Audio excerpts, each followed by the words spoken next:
Good afternoon. Thank you, Senator Gannon, honorable committee members. My name is Deborah Altschuler. I represent State Senate District 24, which includes the towns of Exeter, Greenland, Hampton, Hampton Falls, Northampton, Rye, and Stratham. Senate Bill 564FN adds language to the definition of the term child in RSA 649A2 to read, child means any person under the age of 18 years or something which is portrayed to be a person under the age of 18 and therefore indistinguishable from a child. The scourge of people abusing children in the production of child sex abuse imagery, exploiting those children for life by selling and exchanging those images and videos on the internet and in black market exchanges. We are extremely fortunate here in New Hampshire to have the Internet Crimes Against Children Task Force investigating these kinds of crimes. We are unfortunate to have to need them. What we can do to assist them in ferreting out these perpetrators of violence against children is acknowledging the rapid changes in software and the ways that they are being used in criminal enterprise. Lieutenant Kinsman, who is the commander of the New Hampshire Internet Crimes Against Children Task Force, is here with me to speak to this important legislative request. I have attached 2 articles explaining the issues associated with the rapid evolution of child sex abuse imagery in the artificial intelligence space. New Hampshire children cannot wait for the artificial intelligence world to police itself, and if practice is precedent, they won't. Senate Bill 564FN is an important change in the law, and I hope you will recommend it to pass as quickly as possible. Thank you for your time and attention. And I will entertain questions along with Lieutenant Kinsman. I'll pass it to him. I think we're the only ones here for this, right? Officer, do you wish to testify also, or make a few statements on your own first? I do, if I could, yes. Great, thank you. Good afternoon. As stated, my name is Eric Kinsman. I'm a lieutenant with the Portsmouth Police Department and the current commander of the New Hampshire Internet Crimes Against Children Task Force. Many of you are already familiar with the advancement of artificial intelligence in the world, and while I'm not here to speak on the science behind AI, I am here to briefly speak about the impact AI is having on the investigation of internet-based child sexual abuse cases. This is the basis and foundation behind Senate Bill 564. AI image generating models rely on popular open source databases of images to create what's being described as hyper-realistic photographs. These databases contain billions of images taken from the internet and mimic visual patterns to create new photos. These photos are virtually indistinguishable from those from which are genuine photographs. As a result, these image generators have increased the speed and scale by which pedophiles can create explicit photos, because the tool actually requires less technical ability than the old cut and paste method. As a result, ICAC investigators are finding that AI tools are increasingly being promoted on pedophile forums as ways to create uncensored sexual depictions of children. Prosecutors and investigators across the country have already seen cases where previously convicted individuals of child sex crimes are creating and distributing AI-generated child sexual abuse material and escaping the legal system because the depicted children are not quote-unquote actual people, as defined in their own state's criminal code.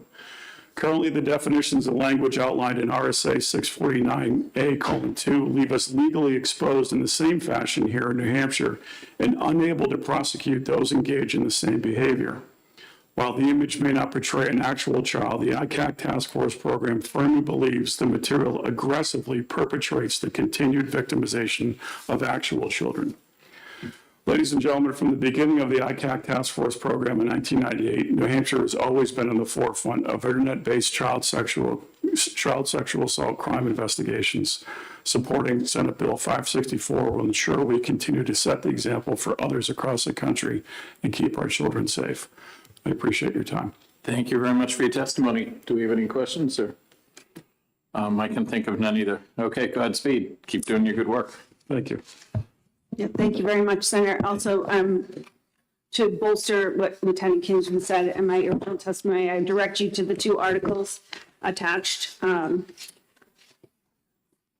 show how Got them all. current images are being used. Thank you. Okay, thank you very much.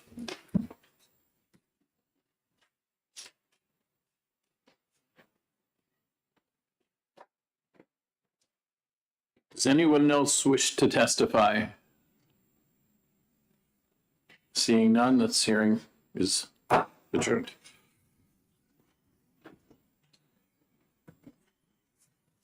Four 64.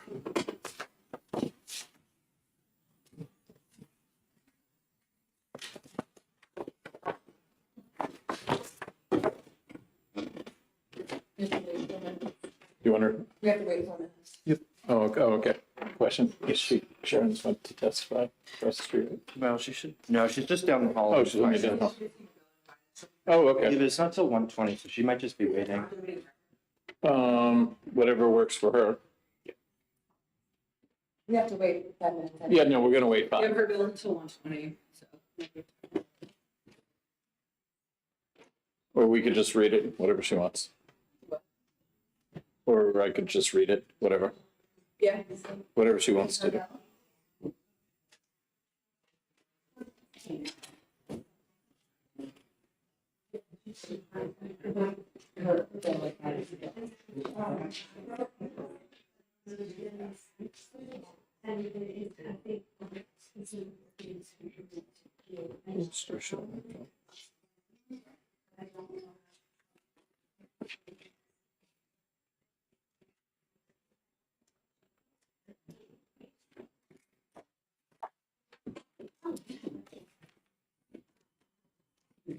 Thank you.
And Senator Shanley's going to introduce the bill for us. Thank you, Senator. Mr. Chair.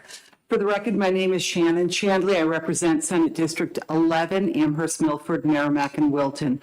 I am here to introduce, on behalf of the prime sponsor, Senator Carson, SB 464, which is a bill to expand the prohibition on the non-consensual dissemination of private sexual images to include synthetic images that are digitally created and altered to falsely depict the sexual conduct of targeted victims. And with that, I will. Thank you very much, Senator. Do we have any questions? Seeing none, thank you. Thank you. Pamela Kelly?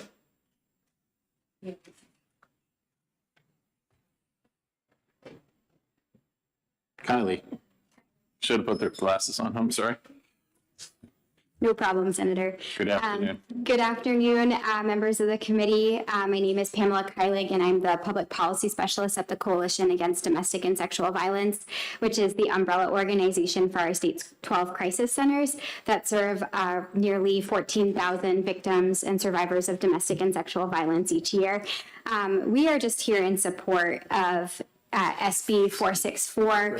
We think this proposal is really important and timely to address, to add the definition of synthetic images into our statute that will address the non-consensual dissemination of intimate images.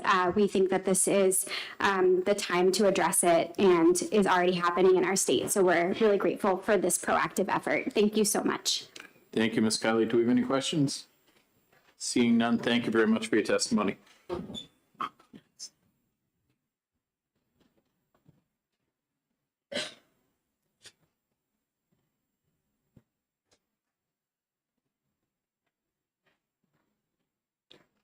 Good afternoon, Senator Carson. Good afternoon, Mr. Chairman, and I apologize. I'm kind of running back and forth between here and finance for another piece of legislation. So I appreciate someone introducing the bill. But for the record, I just want to introduce myself. My name is Sharon Carson, and I have the pleasure of representing Senate District 14. Comprising the towns of Londonderry, Hudson, and Auburn, and I have for your consideration today Senate Bill 464, which seeks to prohibit the non-consensual dissemination of synthetic images.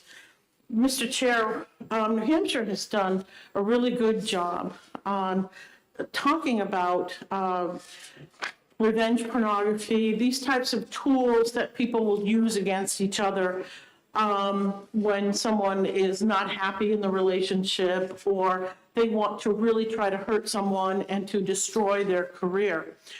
And I had read an article last year about a woman who had experienced just something like that, through the use of artificial intelligence, her face was morphed onto the body of a woman who was a pornography actor, and it was disseminated, and she was devastated. So I spent some time talking with some folks and decided to file legislation because we really need to nip this in the bud. We need to protect women and men in New Hampshire from being victimized by this type of activity. So this legislation broadens the scope of RSA 644:9A, New Hampshire statute that addresses non-consensual dissemination of private sexual images. Through this bill, the dissemination of synthetic images, images that have been digitally created and altered to falsely depict the sexual conduct of targeted victims, will become a crime in our state. This bill could not come at a more urgent time when advances in technology are developing at a rapid pace. It is alarming to know that everyday people are having their images inappropriately used to create false representations, which are often referred to as deep fakes, of themselves conducting demeaning sexual acts. Deep fakes use artificial intelligence to take a victim's face and transplant it onto a sexually explicit video or image.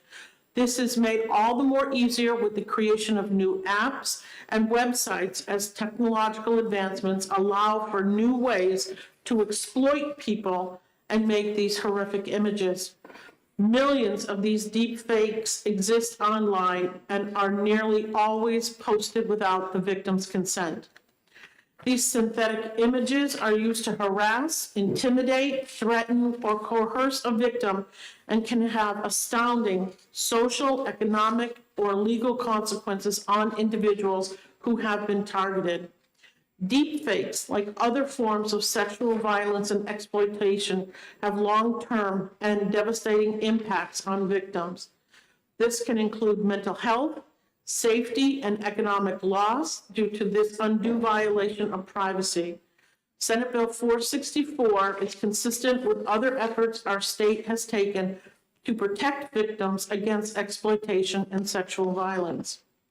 Mr. Chairman, this is the right time to pass this legislation and protect people, our citizens, from being victimized in such a disgusting way. I hope you consider passing this important and timely legislation. Thank you very much for your attention this afternoon, Mr. Chairman and honorable members of the committee. Thank you. Do we have any questions? Seeing none, thank you, Senator Carson. Lieutenant Kingsman, if you'd like to come up again, thank you.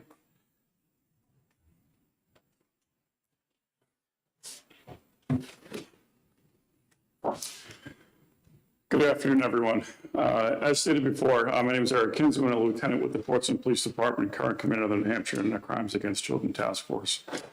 Current language in RSA 644:9-A restricts ICAC investigators from effectively investigating and prosecuting an individual who violates the statute because of how the material might be disseminated or whether material is quote unquote an actual person or whether or not it's digitally synthetic material. Very briefly, as I testified before, but I'll state again for the purpose of this, this bill, artificial intelligence image generating models relying on popular open source databases of images to create what's being described as hyper-realistic or very realistic photos.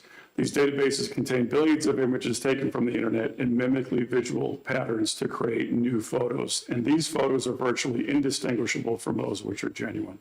While these digital photos may not be an actual person, they may be indistinguishable from pictures of an actual person and therefore be an actual victim. New Hampshire ICAC supports Senate Bill 464 and believes it will take an important step in the continued protection of child victims. I appreciate your time. Thank you very much. Do we have any questions? Seeing none, thank you for your testimony. Thank you. Rusanne Chester? Good afternoon, ma'am. How you doing? I like all your patriotic colors. Thank you. Roseanne Chester, Bedford, New Hampshire. Thank you so much for indulging me for a few moments. I just wanted to come forward with support to 464 and 564. I chose to wait until I heard Senator Carson's justification for this bill before I decided to speak. I'm coming forward now saying that I'm very fortunate. My parents are still alive. I have a granddaughter who has become a victim of this kind of thing. We suspect that it's kids that have created these AI images. And the only reason why I know for certain that they're AI is there is identifying beauty marks or things on that don't, they don't match, okay? The bottom line is that they were doing this to try and extort money from my parents. Fortunately, my parents thought it was real, and they were in the process of trying to come up with the funding to make sure that these images weren't disclosed. Fortunately, we have an open lines of communication, and they let me know what was going on, and we immediately contacted the authorities. But I looked at those images, and I would have believed they were real too. So I think it's an important and timely piece of legislation. Thank you. Thank you. And I'm open to any questions. Thank you. Seeing none, thank you for your testimony. Stephen Andres.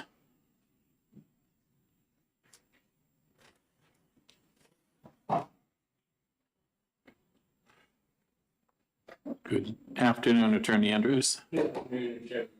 My name is Stephen Edwards. I'm the Assistant County Attorney at the Merrimack County Attorney's Office.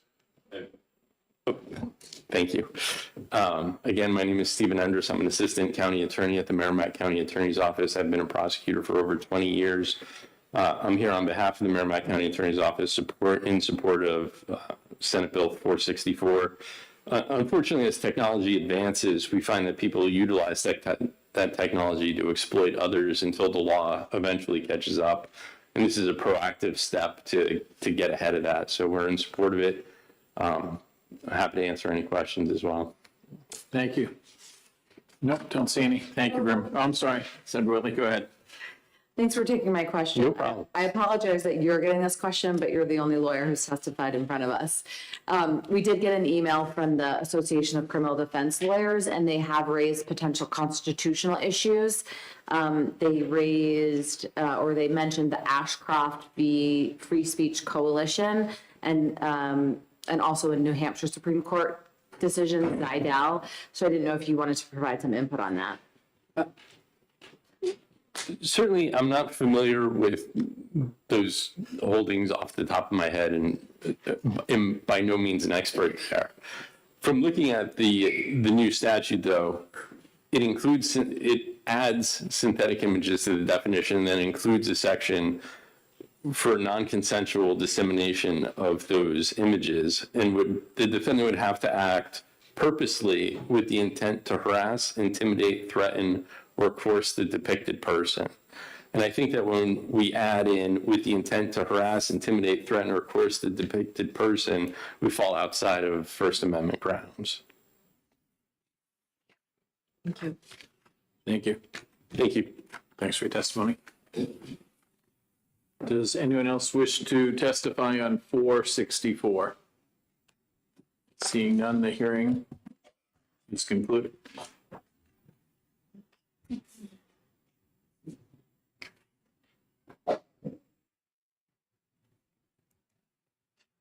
Thanks.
Senator Avard, if you want to come down.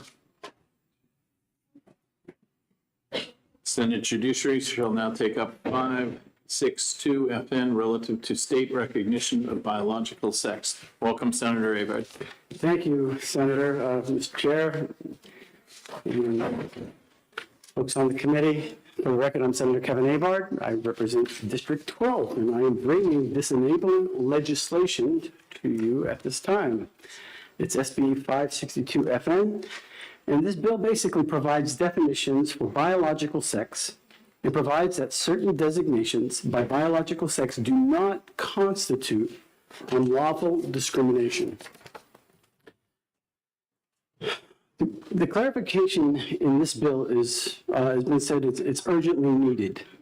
In a House hearing on a similar bill earlier this year, House Judiciary received testimony from parents in multiple New Hampshire school districts, including Milford and Inner Lakes, who say that their daughters are being bullied and that privacy and dignity is being violated by biological males in locker rooms and in bathrooms.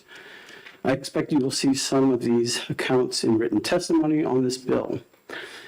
But many school board members feel powerless to take action to correct this problem because agenda-driven advocacy groups and New Hampshire Department of Justice have for years now incorrectly claimed that New Hampshire law somehow prohibits the separation on the basis of biological sex.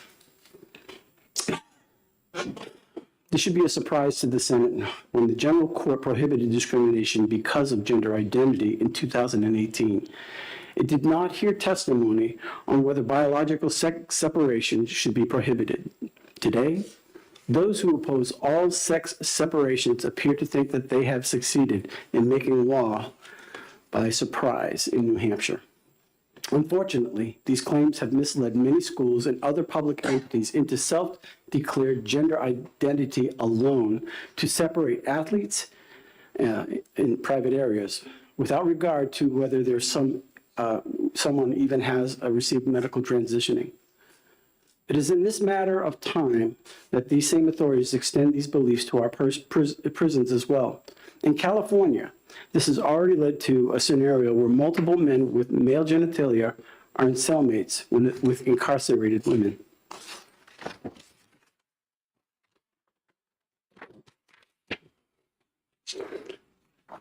This bill would stop the misrepresentation by clarifying that the public entities are not forbidden from using biological sex to separate athletes, private spaces, and prison facilities. While the bill will not force anyone to change their policies, it will put up an end to politically motivated abuse of our current law. Whether or not you agree with separation based upon self-declared gender identity alone, our state laws simply do not require these kinds of policies. Our state ban on discrimination because of gender identity has nothing to do with whether the school districts are prohibited from having intramural or interscholastic sport leagues composed of biological women. Simply put, keeping biological males off women's sports teams is not discriminating and against the boys because of his gender identity. On the contrary, it is separating him because of his sex without regard to his personal identity. The point of this bill is narrow. It clarifies that our state laws do not mean that public entities are prohibited from differentiating between males and females in athletic competitions, criminal incarcerations, or places of intimate privacy like locker rooms. Male and female are real categories of people within the state to recognize. Having explained what this bill does, I'd like to speak further as to the clarification of the importance. Let me first look at the issue of women's sports, then address the question of having separate physical spaces for men and women. When it comes to women athletic competition, the state has a very specific interest in differentiating between the two sexes. The mass advantages in strength and speed of men have over women. It is hard to overstate these differences. For example, the study in the journal, in the Wall Street Journal, Evolution and Human Behavior found that the average man on the street has more upper body strength than 99% of women. The exceptions prove the rule.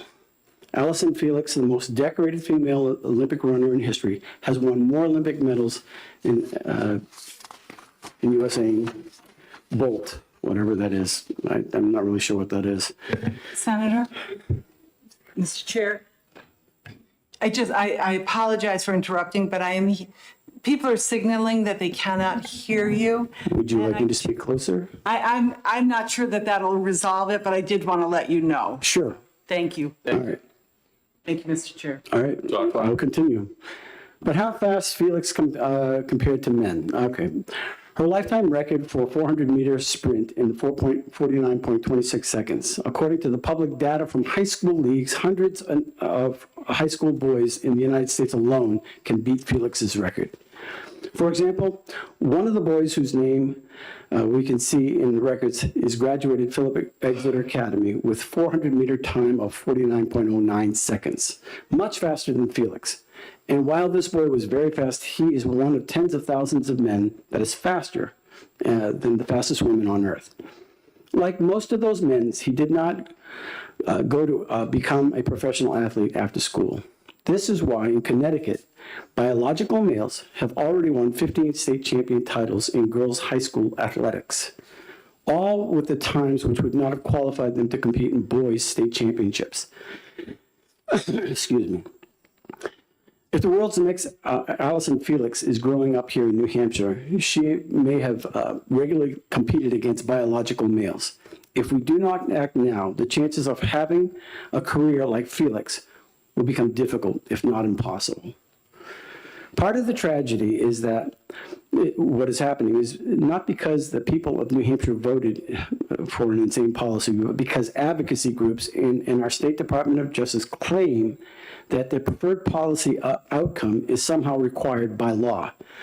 It is time to set the record straight. Some opponents of this bill claim that the federal law, such as the Equal Protection Clause, makes it illegal to separate people according to their biological sex rather than their gender identity. But bear in mind that, and I believe this is, if this is true, it is illegal to use biological sex when separating prisoners. California has integrated biological males and female prisoners on the basis of self-declared gender identity, and results have been horrific. I'm almost done. Just months after California policy was adopted, the Wall Street Journal reported that dozens of biological males had already transferred to the Central California Women Facility. Many of the women have not had sex reassignment surgeries or even taken hormonal medications. One former inmate in this facility told the Wall Street Journal the following, quote, "They're getting a full erection. You see locked in this room 24/7 with a man, and there's nothing you can do about it," unquote. If current trends in New Hampshire continue and we do not act, this is inevitable that of the logical outcome. But it's not just a hypothetical. It is the danger of our daughters are already facing today in restrooms and locker rooms. The danger will be the responsibility of the general court if we do not make this long overdue clarification and end the abuses of our current law. And I can submit that to you. Thank you for your testimony, Senator. Do we have any questions? Senator Whitley, go ahead. Thank you, Mr. Chair, and thank you for taking my question. I'm wondering if you are aware that transgender adolescents are at a significantly increased risk of suicide attempts compared to adolescents who are not transgender. I'm not sure if that has anything to do with this bill. Are you aware of that, though? I am now that you have said that, yes. Yeah. So are you also aware that how important it is for a supportive school environment to our transgender youth to decrease depression, homelessness, and attempts of suicide? Senator, I'm going to get back to this bill. This bill is to protect our kids. Are you aware of that, though? Senator, this bill has nothing to do with that.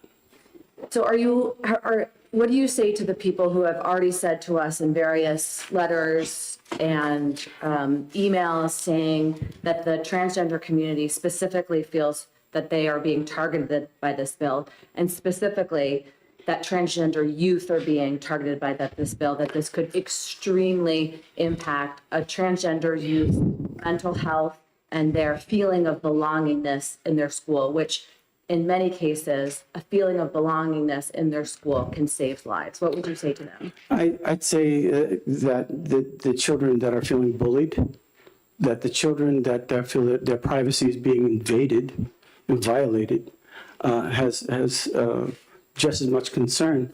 This isn't a mandate. This bill is allowing schools to be clear on the law and not to be fined in as far as being discriminatory. If a boy is going into a girl's bathroom and the girl's feeling violated there, what do we do about that? This bill allows for the protection of our young ladies and our young males. Yep. So there are many, how do you respond to the many concerns that this bill also violates the rights of transgender youth under both state and federal law, and that this bill specifically would create an increased avenue for more discrimination and harassment for transgender youth that they already face in school? How do you? I'd say that's just outrageous. Follow up? Sure.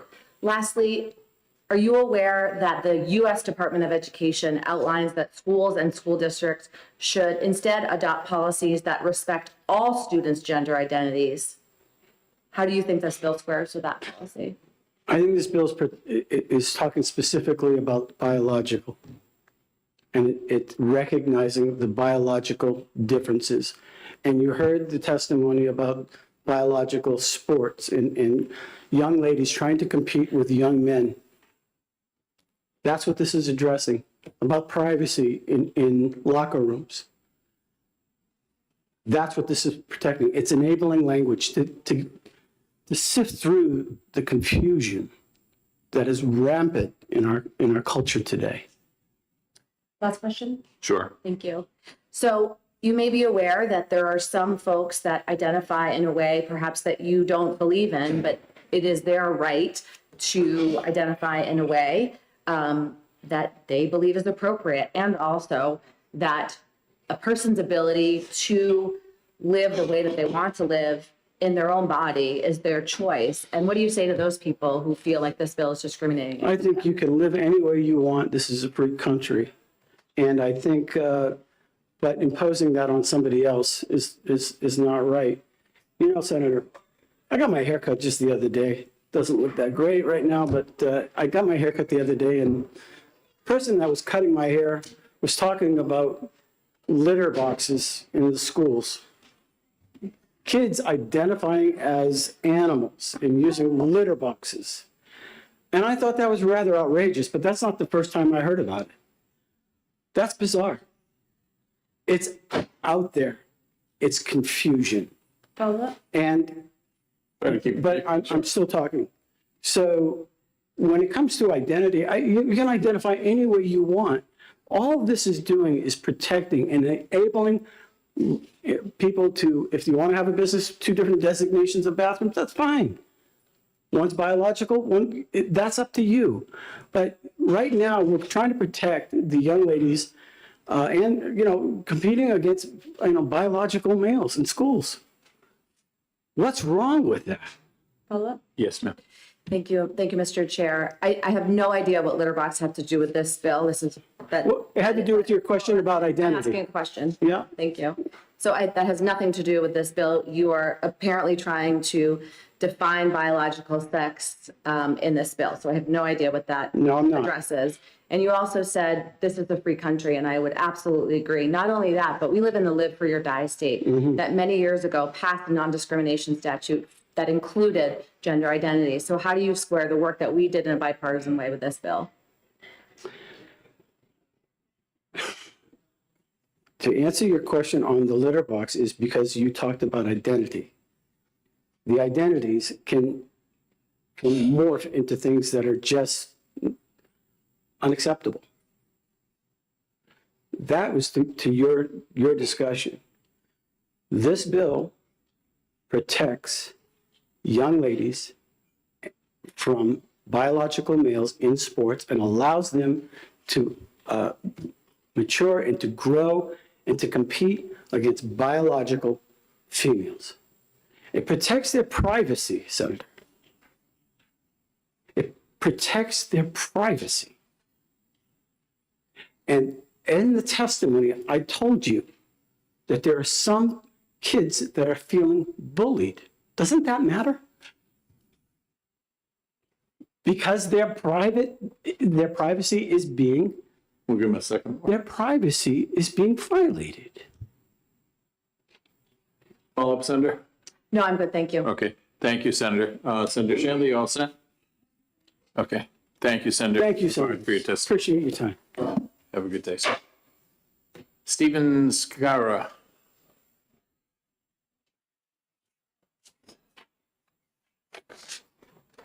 Good afternoon, sir. How you doing?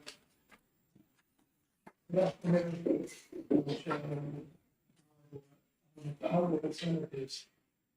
here to speak in support of Kevin Avard's bill. I've been going out on the sidewalks and I've had hundreds of conversations about these subjects, sometimes with trans-identified people and clinicians. And no trans right advocate has ever been able to give me a definition of women or girls that isn't circular or based on stereotypes. And it's not identities that use bathrooms, locker rooms, serve time in prisons, or play sports. It's bodies. Now, the reaction that I've been hearing lately is, well, it hasn't been much of a problem. In Milford over a year ago, a mom testified at the State House about how her daughter felt intimidated by a young man identifying as non-binary coming in and using the toilet standing up. And he and his friends came in and intimidated her. Now, my point is that people are frightened to speak out about this. She was leered at and her friends and their bodies mocked in the locker room. Now, you've probably seen, if you're familiar with swimmer Riley Gaines, that a mob trapped her in a room when she was speaking. I myself, I've had dog poop thrown at me just a week ago. Often people get in my face and shout. I put up a billboard that said, working with a feminist group that said a woman's an adult human female, and that business was vandalized. If you Google my name, you'll see a trans rights activist site made sure that my name pops up, and not only my name, but my daughter's name too. People are frightened about speaking up, and they tell me that. So girls and women deserve their own private spaces, sports, and prisons. I'm also going to implore you not to be blackmailed by the suicide myth.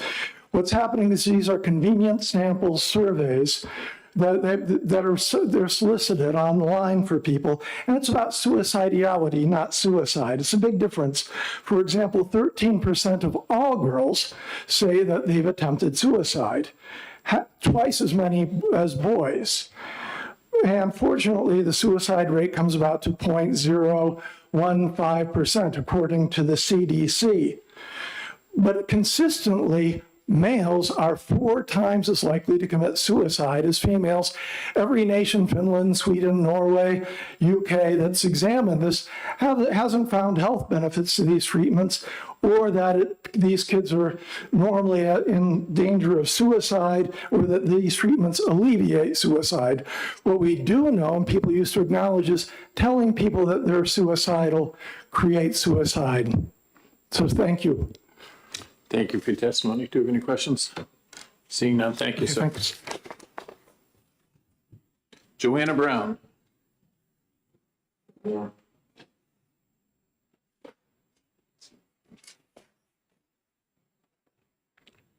Thank you for coming this snowy afternoon. Thank you for having me. Good afternoon, ladies and gentlemen. I am a resident of Manchester, New Hampshire. The Manchester Public School District has a policy that allows self-declaration of gender by students. And I say by students because there is no required condition that parents be involved. I tried to solve my problems with the Manchester High School last year, but I failed to convince them that females deserve private bathrooms and locker rooms separate from biological males. I had a formal hearing with the school board just to find private spaces where my daughters didn't have to encounter biological boys or men. And I stress men because 18-year-old seniors are legally men. I pulled my daughter out of the Manchester School District this fall and put her in a private school. She was not in agreement at first, but she complied when I explained to her that the transfer in her junior year was necessary to ensure that she doesn't have to share a bathroom or a locker room with a man, and that it was necessary to ensure that she doesn't lose her spot on the varsity lacrosse team to a man who would not just dominate on the field, but could also cause serious injuries. Now, 2 more girls are leaving the Manchester School District in high school mid-year because the school has lost control. Because of this self-declaration, can't say that word today, kids are taking advantage of the lack of control. And I can't even begin to tell you how disgusting they are behaving. The schools are losing control of their students. Why do girls have to uproot their lives and change schools just to preserve basic fairness, privacy, and safety? When schools turn their back on girls who complain about privacy issues, it doesn't take long for some males to take advantage of the lack of control. And I'm going to stress, these are non-transgender males that are causing the most abhorrent problems. The school's policy of self-declaration is leading not just to privacy issues, but it is spiraling into harassment and threats by biological men. And some males are exhibiting scary and disgusting behaviors. That's it. That's all I have to say. Thank you for your testimony. Seeing no questions, have a great day.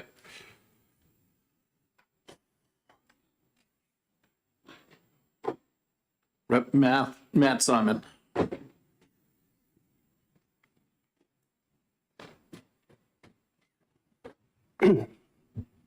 Thank you, Mr. Chair, members of the Judiciary Committee. For the record, my name is Representative Matthew Simon. I represent Grafton District 1, the towns of Littleton, Lisbon, Lyman, Bath, Monroe, and Sugar Hill.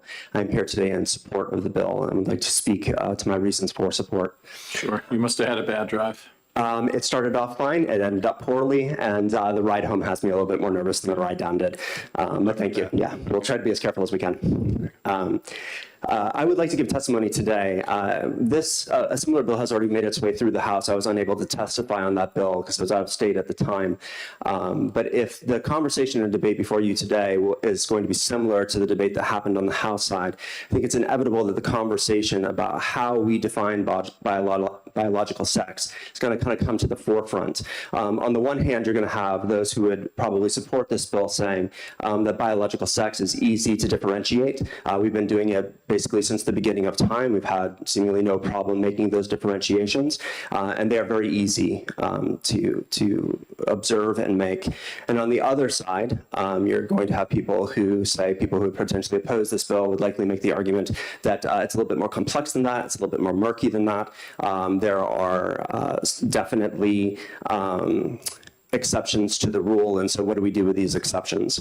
But I would like to place before you today that there are essentially 4 major characteristics that cause differentiation between male and female, that we can use those differentiations very easily. We have done so for a very long time, and that everybody really agrees on these things. So those 4 things are chromosomal makeup, primary and secondary sex characteristics, the ability to make a child and give birth, and hormone levels. Once again, frequently the other side of this argument debate would bring up the idea that there are, of course, exceptions to all of those rules, which there are, of course, exceptions to all those rules. For example, they would bring up the fact that there are people who are intersex, meaning that they exhibit both male and female primary or secondary sex characteristics, and that is certainly true. What most people will not do, and I will be surprised if they will do today, is they would connect that somehow to transgenderism, which is really at the heart of this conversation. So what I mean by that is they will not say, well, there is intersex, and because there is intersex, that causes transgenderism. They're not connected in that way. I don't think that they would make that argument. Not only are they not causatory in nature, they're also not corollary in nature, meaning I don't think anybody's going to come before you today and say that the vast majority of people who are transgender are intersex within the pool of transgender people who identify as transgender. So they'll obfuscate the conversation by saying, well, it's very complicated, but then they won't demonstrate how those complications actually speak into the conversation that we're having, as far as it being what causes gender dysphoria, transgenderism, and the debate over who uses what restrooms or who plays on what teams. So my main argument before you today is simply this, that everybody agrees with what makes a woman and what makes a man a man. I'll stick to women just for clarity's sake and for simplicity's sake. Often in this debate, we are told that chromosomal makeup can't tell us whether a man is a man and a woman is a woman, and therefore it doesn't apply to a transgender person as to whether it makes a man, or a woman. Hormone level is the same. But if we look at the medical treatment and the aspirations of transgender individuals, I think that tells a different story. So for example, one of the first things that somebody may undergo if they're in transgender medical therapy or treatments is puberty blockers. Well, why do they undergo puberty blockers? They do so to suppress the emersion of secondary or primary sexual characteristics, so that, in their own words, their own arguments, they could therefore be portrayed to the world a more authentic self, their more authentic self.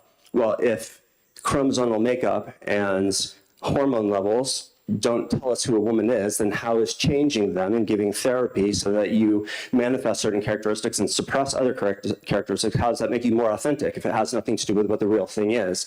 From there, we go on to cross-sex hormones. Well, why do we go on to cross-sex hormones? We go on to those, once again, to suppress certain sexual characteristics and manifest other sexual characteristics with the argument that it's necessary to do so because it makes the person more authentically what they perceive themselves to be.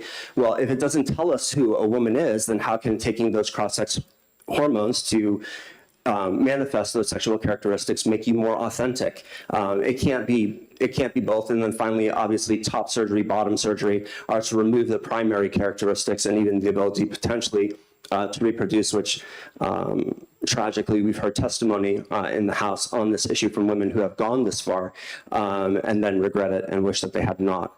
But there is no way to go back on that now. And so both the transgender community themselves and the medical profession and their manner of treating those conditions agree with us, practically speaking, that what makes a woman is her chromosomal makeup, her hormone levels, her primary and secondary sex characteristics, and her ability to have babies. Transgender people aspire to that, to be more authentic. They agree with us. The medical profession agrees with us. And so, Mr. Chairman and members of the committee, I would submit to you that it is a safe bet to continue to use these traits in order to differentiate ourselves as male and female. And I'd be happy to take any questions. Thank you for your testimony. Seeing none, thank you. Thank you, Mr. Nancy Brennan.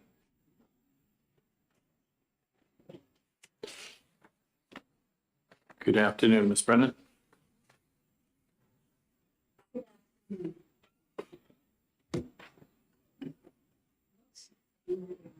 I'm going to put this back then, if that's okay. If you can't hear me, tell me, and I'll take my mask off. My name is Nancy Brennan. I'm from Weyer, and I am very much opposed to this bill. 5.5 years ago, Governor Sununu signed HB 1319, the Transgender Non-Discrimination Bill. It was supported by a bipartisan group from both the House and the Senate. Both at the time had more Republicans than Dems in them, and this passed in the Senate 14 to 10, and in the House, 195 to 129. I was happy to play a very small part in that huge victory, along with dozens of transgender and other LGBTQ people, their families, friends, clergy, teachers, and other allies. There were also dozens of people representing the most highly thought of medical and health societies that spoke in favor of this bill. We hosted legislators and their transgender constituents so they could talk one-on-one. We heard hours of testimony from transgender adults, children, and their families. One of the leaders of that effort here at the State House was the venerable Rennie Cushing. Why are we now taking away those rights? One part, just one of the three major parts of this transgender bill deals with bathrooms. And so I would like to know. If you go over heel-handed, I don't want you to trip. Oh, right there. That's why I didn't want you to. I would like to know which of the people on this sheet is allowed to use the bathroom that you use or the bathroom that you use. You might recognize some of them. Some of them are famous people, others are not. Some of them are transgender, others are cisgender. And some would say that if they look the part, I don't mind if they're in a bathroom with me. I actually had a New Hampshire legislator say that to me. But what difference does it make what someone looks like?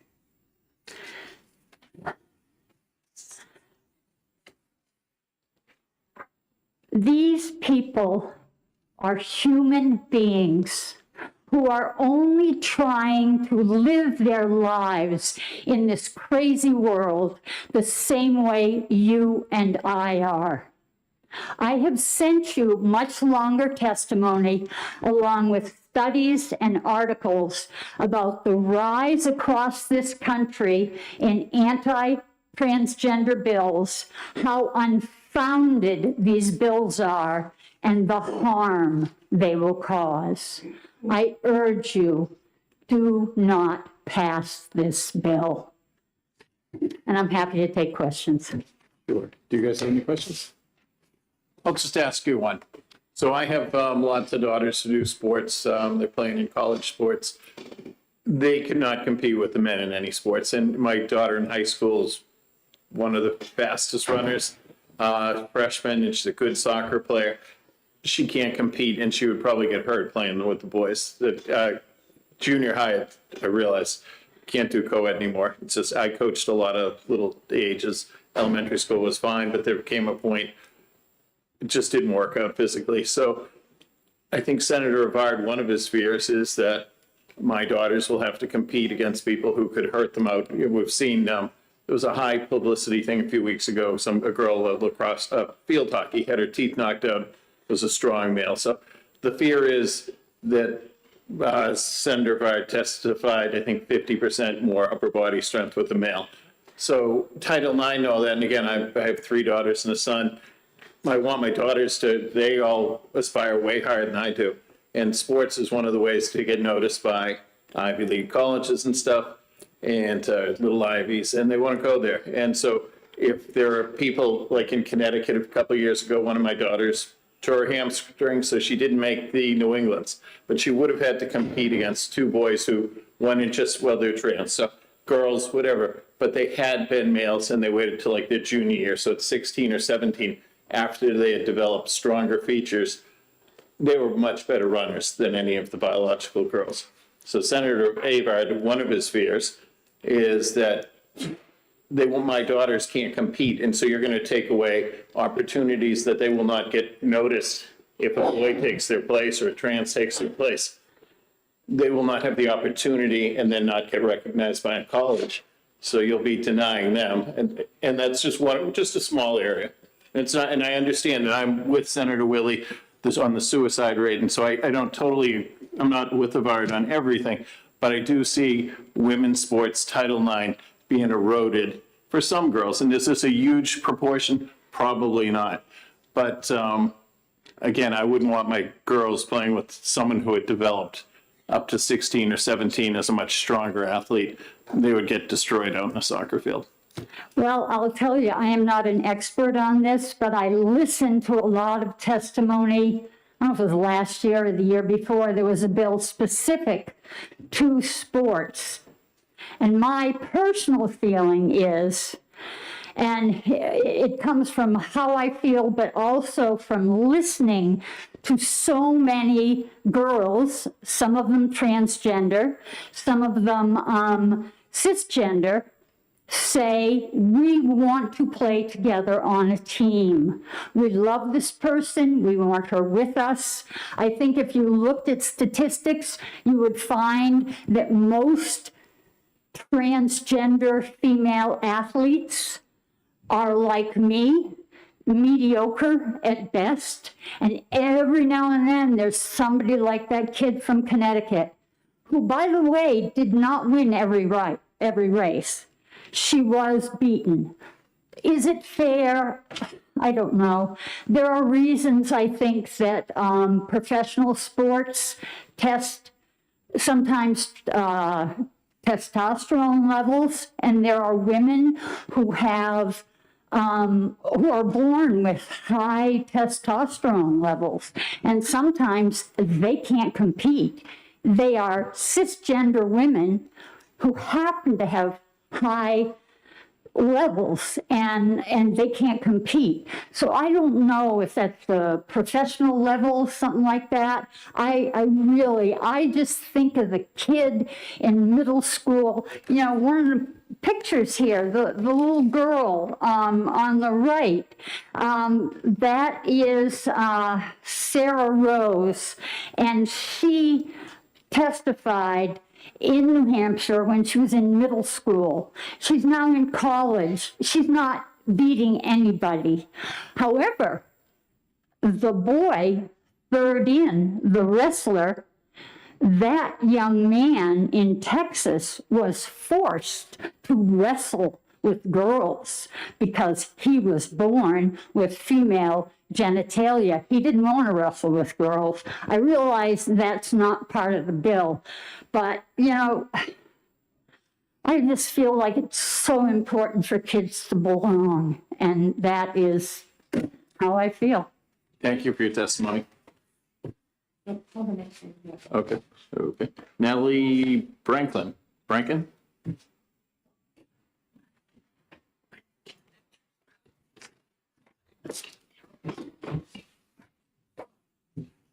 Thank you. Can you hear me?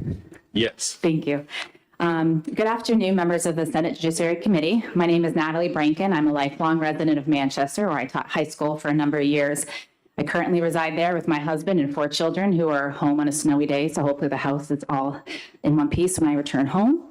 In addition to myself and my family, I speak on behalf of the many mothers and fathers I know who are unable to be here today but support this bill.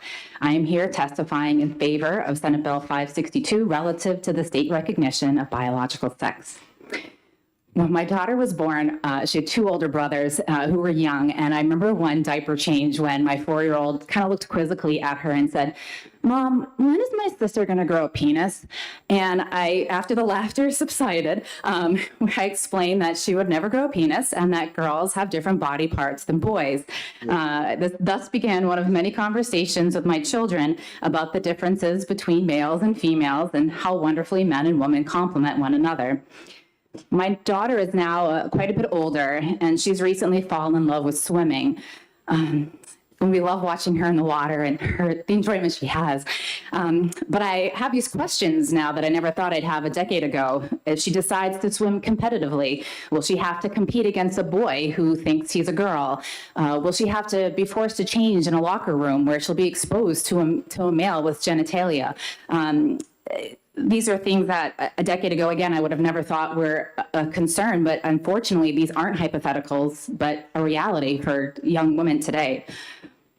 Our culture seems to have lost a sense of what it means to be a human, never mind what it means to be a male or a female. When I speak with other mothers, again, who could not be here today, their fears today for themselves and their daughters, especially their teenage daughters, is the fear of their safety in the dressing rooms and in public restrooms. They worry about a biological male molesting their daughters, and we know this is happening even in schools in Manchester. We being exposed to male genitalia, again, that's very traumatizing for a young girl, and I would not wish that on anyone. These should be unthinkable scenarios, and yet we find it a reality in our culture today. I'll add quickly, briefly, my husband and I, at a great personal financial expense, have had to not enroll our children in the public schools in our city because we do not feel that it is a safe environment for them. Laws need to reflect objective truth, not passing fads or feelings or whims.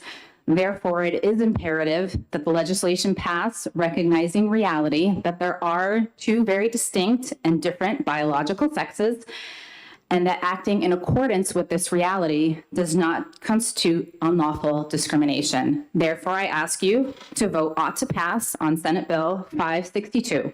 I sincerely thank you for your time and public service to this wonderful state. I welcome any questions. Thank you very much for your testimony this afternoon. Are there any questions from the committee? Seeing none, thank you very much. Thank you. The chair will call Rusin Chester. Good afternoon, Ms. Chester. Good afternoon. Thank you, committee chair, and thank you, committee members, for hearing me today. I have worked with many kids throughout my career as a social worker. And I want to start by saying I burnt my bra.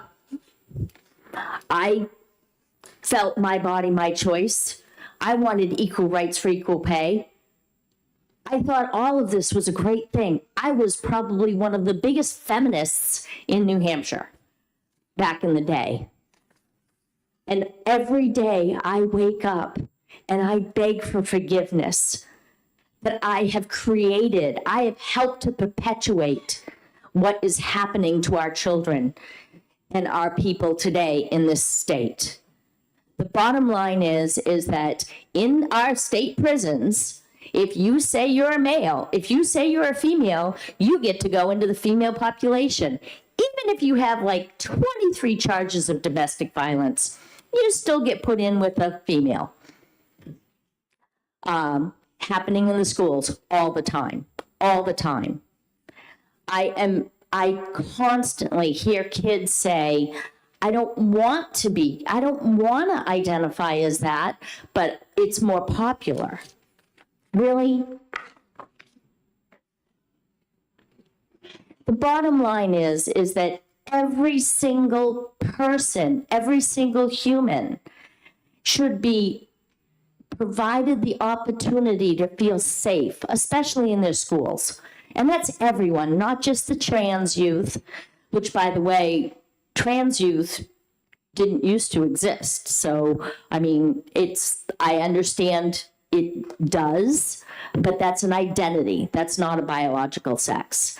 What about the kids who have gone through sexual abuse before starting school and then get subjected to trans youth that's in their bathrooms, on their sports teams?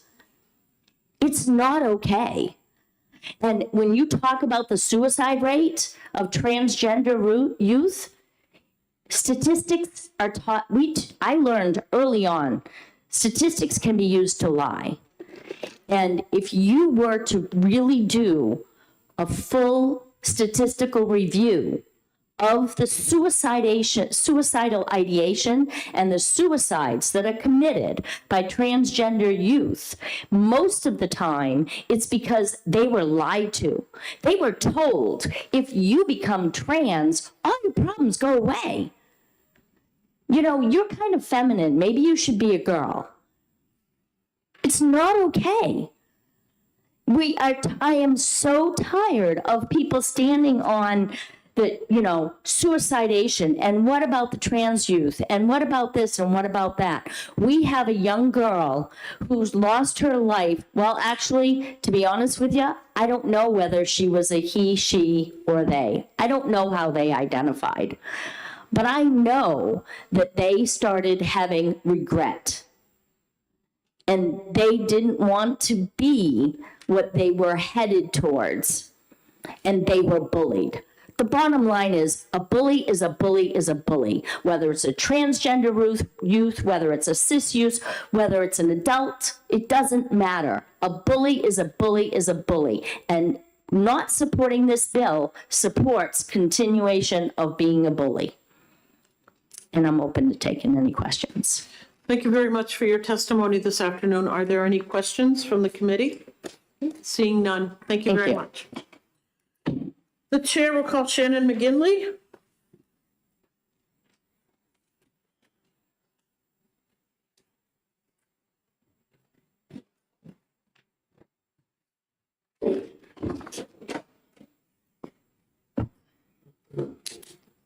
Good afternoon, committee members. Thank you so much for braving the weather to be here today, too. My name is Shannon McGinley. I am the Executive Director of Cornerstone Action, and we support SB 562. I'd like to briefly review the legal landscape around the issue of biological sex separation.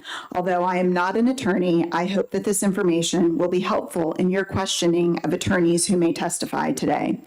First, this bill in no way diminishes or conflicts with our state protections on gender identity found in 354-A. Our state law prohibits, quote, discrimination because of gender identity, end quote. But this bill isn't proposing that we differentiate based on how people identify.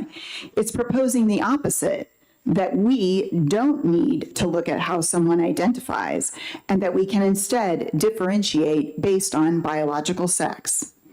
If a male identifies as a woman and is barred from women's athletics, did he face discrimination because of his gender identity? No. If he identified as a man instead, he obviously still would have been told to compete on the men's and not the women's team. The separation happened because of his biological sex, despite his gender identity, not because of it. In questioning advocacy groups and attorneys who oppose this bill, I think the committee will see that they don't believe there is any such thing as biological sex, or that, quote, male, end quote, or female, quote, are even real categories of people who exist. What about federal law, the Equal Protection Clause, Title IX? First of all, there is no federal decision binding on us in New Hampshire on any of these areas: sports, prisons, bathrooms, or locker rooms.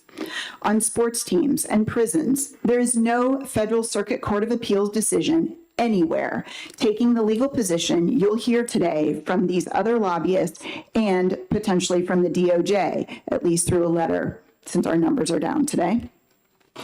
On locker rooms, we are not aware of any Federal Circuit Court of Appeals decision anywhere taking their position.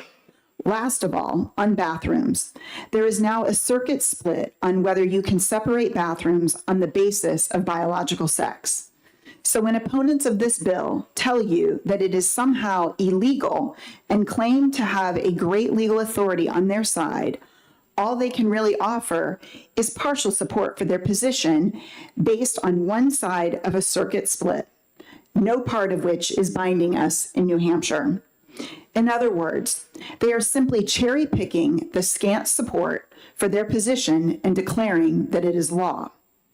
That should not be enough to stop the New Hampshire Senate from taking action to protect the girls in our state who are being bullied and treated unfairly, whose privacy is being violated right now. I want to point out, it seems that in the very emotional conversation that's been taking place this afternoon on this bill, that we're missing the point that this law, this bill, the way that it is written, is not saying that it is required to separate them. It's simply saying that the state or the private entity can use prudential judgment in determining whether there is a need to separate them out on a case-by-case basis, which we know is already occurring in the state prison and other places in the state. But what we are finding, however, is that there are schools today who are saying that they cannot separate them, even in egregious situations where privacy is being violated of individuals, particularly boys, who are identifying as female, but they are making no effort to seemingly transition, but it's an access point for them to get into the girls' restroom, that the school feels that their hands are tied legally from being able to do anything about those situations. And so it's for those egregious situations that we want to pass this law, this bill. I'll take any questions that you might have.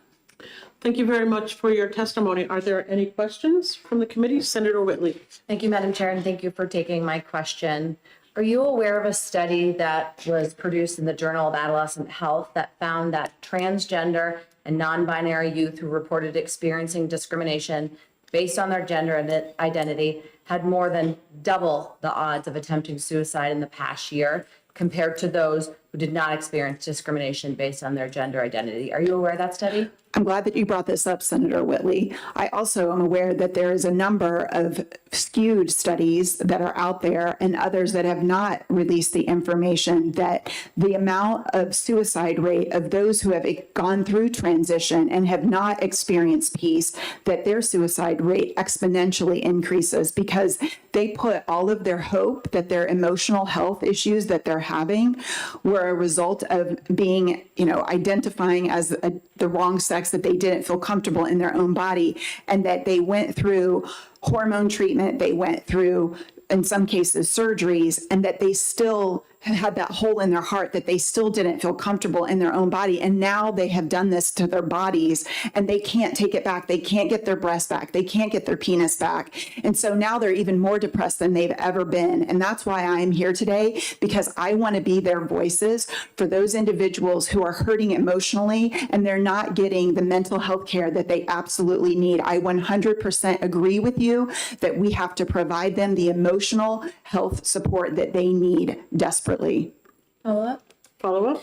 Thank you. And are you aware of another study that said that LGBTQ plus youth, these are reputable studies in medical journals, that LGBTQ plus youth, young people, are more than four times likely to attempt suicide than their peers. And that same study made it very clear that LGBTQ plus young people are not inherently prone to suicide risk because of their sexual orientation or gender identity, but rather are placed at higher risk because of how they are mistreated and stigmatized in society. Are you aware of that study?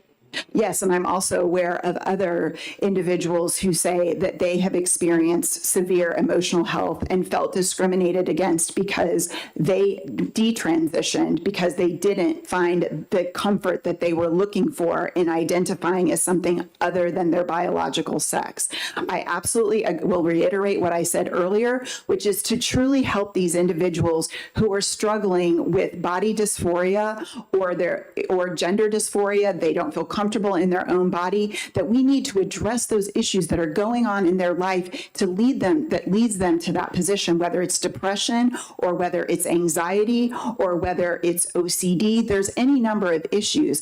And we want to address all of those things and not say that the answer to their emotional health issues that they're having is to take cross-sex hormones and to remove their body parts off of them. Follow up. Thank you. And are you aware that in mid-December, there were 18 youth waiting in our ERs across the state, waiting for acute psychiatric hospitalization, which wasn't available. They were waiting on emergency room bed. Are you aware that we are experiencing a children's mental health crisis right now? Yes, I will absolutely agree that we are experiencing a children's mental health crisis around the state. I'm not sure what that has to do with this bill specifically. Follow up? Before we get into this, we're not going to have this back and forth. I mean, in all seriousness, it's a very serious issue, and we need to keep to the language of the bill, and we are not going to have back and forth. So if you have a final question, and then I have a question for you, Senator. Yep, absolutely. So, are are you aware that that we are seeing not only children backing up in our ERs, but that we continue to see statistics that our LGBTQ plus youth are the ones that are experiencing these acute mental health crises? In all due respect, Senator, I think that there are a lot of young people who are experiencing a lot of mental health crises, and I don't think that it's unique to one specific population. And that's why I feel passionate about addressing all of the mental health issues that are going on with our young people today. That's a good question. Okay, thank you. I have a question for you, Senator Whitley. You have referenced a number of studies. If you can provide Mr. Schalze the citations so that every one of us can take a look at those studies, I'd appreciate it. Absolutely. Thank you, Senator. Are there any further questions for Ms. McGinley? Senator Gannon. So I think summarizing what you guys have been saying, in your opinion, the suicide rate may be higher with this group, but you're saying it's because they brought there's a lot of other issues going on around them, and you can't show the causality between the suicide rate and their being trans. You're saying there's other factors involved outside of, so there's no direct correlation. I think that you have like a pot of a lot of different issues that are going on at the same time. Yes. Thank you. Are there any further questions? Okay, seeing none, thank you very much, Ms. McGinley. Thank you, Chairman. I have my testimony that I'll distribute here. Okay, thank you. The chair will call David Trumbull.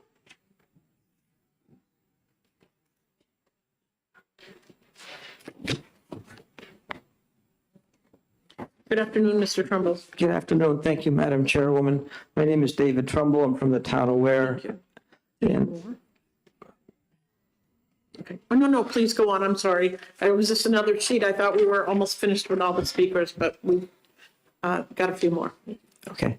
I'm opposed to this bill for a few reasons. I do respect the concerns of the parents, and I am a parent myself, and I respect the rights of trans and intersex people.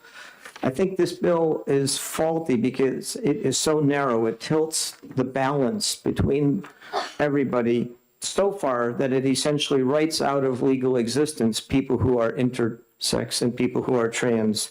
If you listen to the testimony, you heard people call trans women men. You heard people call people boys who think they're girls. It does not acknowledge the humanity of a person who is trans, and that's the advocacy for this bill. It goes too far, essentially writes people who are trans out of existence.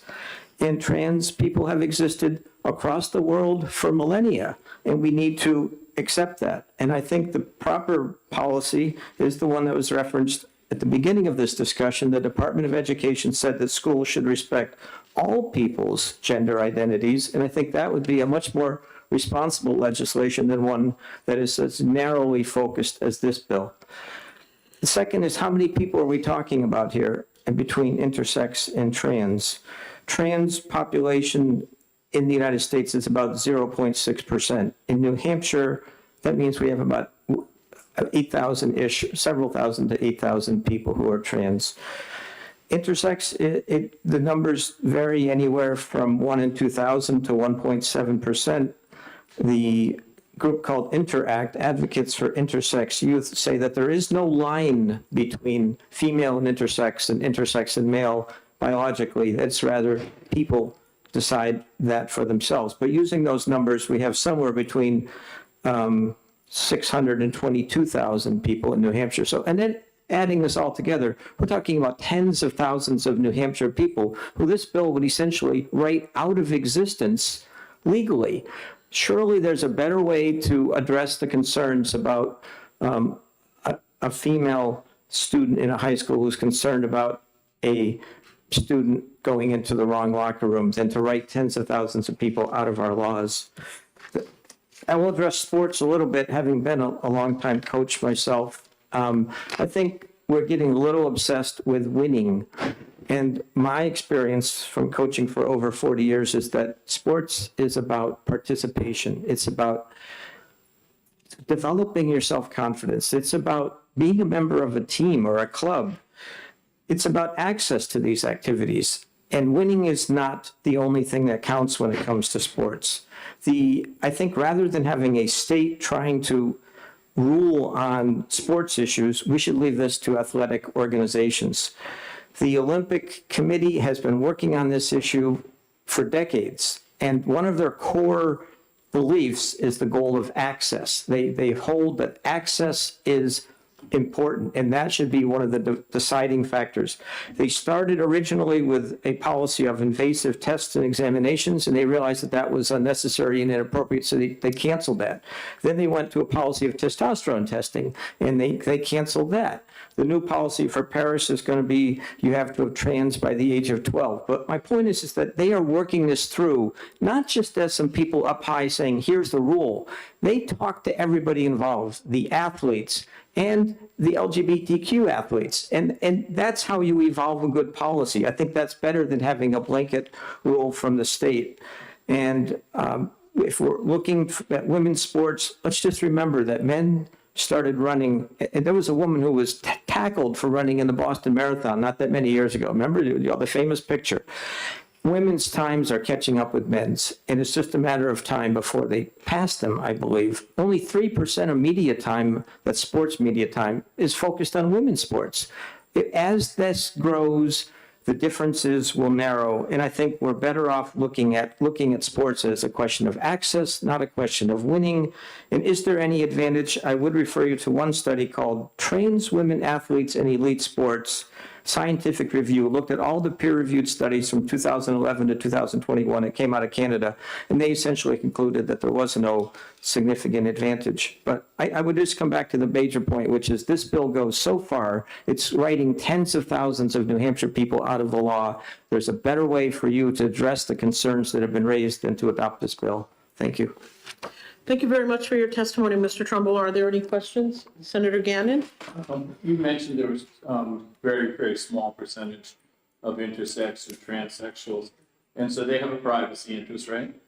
And then the larger majority, are you putting a very small minority's privacy interests over the majority? Okay. The majority of women will just take it for now that they would want privacy. Thank you, Senator Gannon, for the question. Two answers to that. First of all, I don't see trans people as being opposed to by everybody in the world who's not trans. So I don't think it's 98% versus 2%. My point was that every human being is important. It should be respected by the law and treated with dignity by the law. Even if it is only 1 or 2%, they should be respected. But I don't think that they're being opposed by everybody else in all of humanity. So I don't think I agree with the premise of the question. Maybe I didn't understand it, though. I'm sorry, I'll try to rephrase. The privacy interests of the many are sacrificed for the privacy interests of the few. Are you talking about bathrooms right now?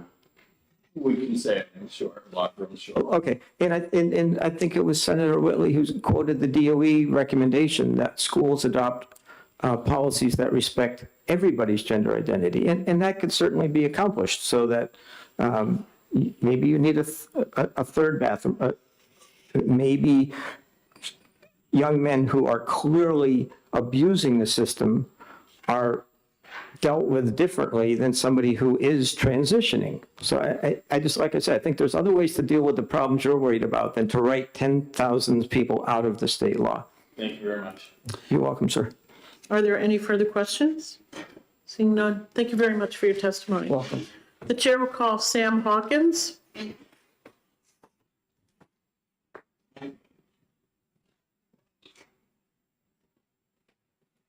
Good afternoon. Good afternoon. Thank you, Madam Chair and committee members, for the opportunity to testify today. My name is Sam Hawkins. I'm the Public Policy Assistant at NAMI New Hampshire, the National Alliance on Mental Illness. NAMI New Hampshire is a nonprofit grassroots organization whose mission is to improve the lives of all people impacted by mental illness and suicide. On behalf of NAMI New Hampshire, I'm here today to speak in opposition to SB 562. Largely as a result of stigma and discrimination, LGBTQ+ individuals, especially those who are transgender or gender nonconforming, are often at an elevated risk for experiencing anxiety and depression. Lack of school belonging, internalized stigma, and emotional familial neglect contribute to suicidality for transgender youth. Consistent with this, providing access to identity-affirming spaces is one of the most significant ways we can promote trans well-being. Quote, open representation, the presence of other LGBTQ people, and a welcoming environment have been identified as some of the qualities that make a space affirming for LGBTQ youth. Yet in New Hampshire, only 18% of LGBTQ youth believe their community at large to be very accepting. SB 562 only serves to further eliminate affirming spaces for the trans community. Team sports and everyday environments like bathrooms and locker rooms can become places where an individual can no longer live fully in accordance with their identity. Where the number of affirming environments decreases, we expect anxiety and depression will increase. I have attached to my testimony a fact sheet on New Hampshire, specifically LGBTQ youth mental health for your reference. We're urging the committee to vote inexpedient to legislate on this bill, and I thank you for your time. Thank you very much for your testimony. Are there any questions from the community? I was going to say community. Seeing none, thank you very much for your testimony. Thank you very much. The chair will call Alice Wade.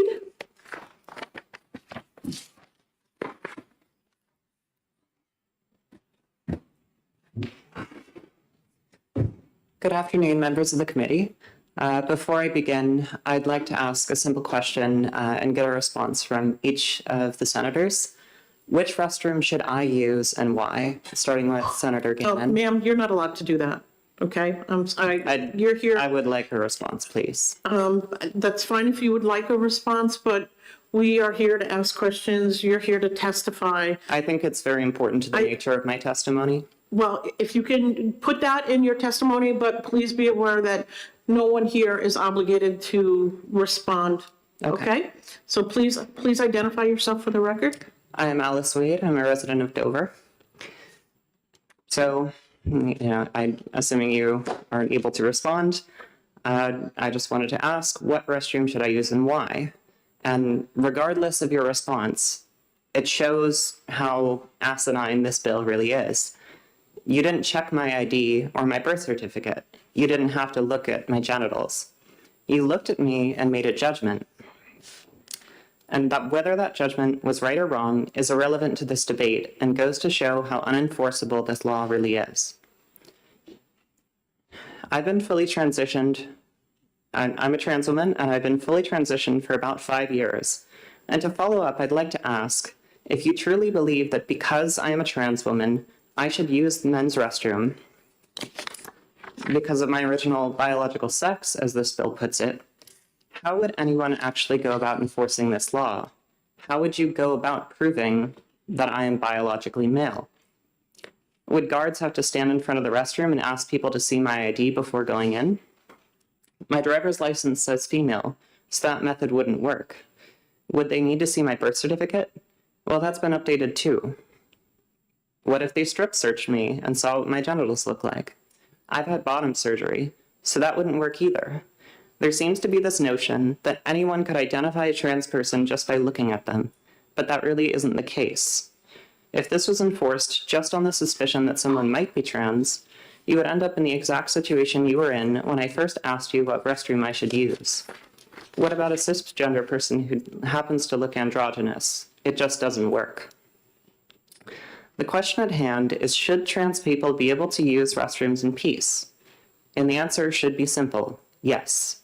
I should be able to go about using the restroom, minding my own business, and live my life without politicians trying to legislate my ability to go about my day like everyone else.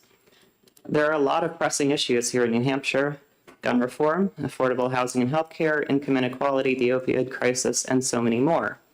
And here we are, debating my rights. Why? Because my very existence can be used to scare voters. Legislators, including some of you in this room, who sponsored this bill, want to tell their constituents, look what a great job I did making trans people's lives miserable. Instead of tackling real problems, they've turned my rights into a debate. Well, frankly, I don't want to debate my rights. I shouldn't have to. I took a day off of work and drove over an hour through the snow to be here today because Republicans have decided to manufacture an issue that does not exist. I love New Hampshire, but this kind of legislation is forcing people like me to question whether I actually want to live and work here. Why would I want to live in a state that allows me to be banned from using public restrooms? People are already leaving states like Texas and Florida in droves to escape anti-LGBTQ+ and abortion legislation. Do you want New Hampshire to become a state that people hesitate to move to because they won't know if they can live here peacefully?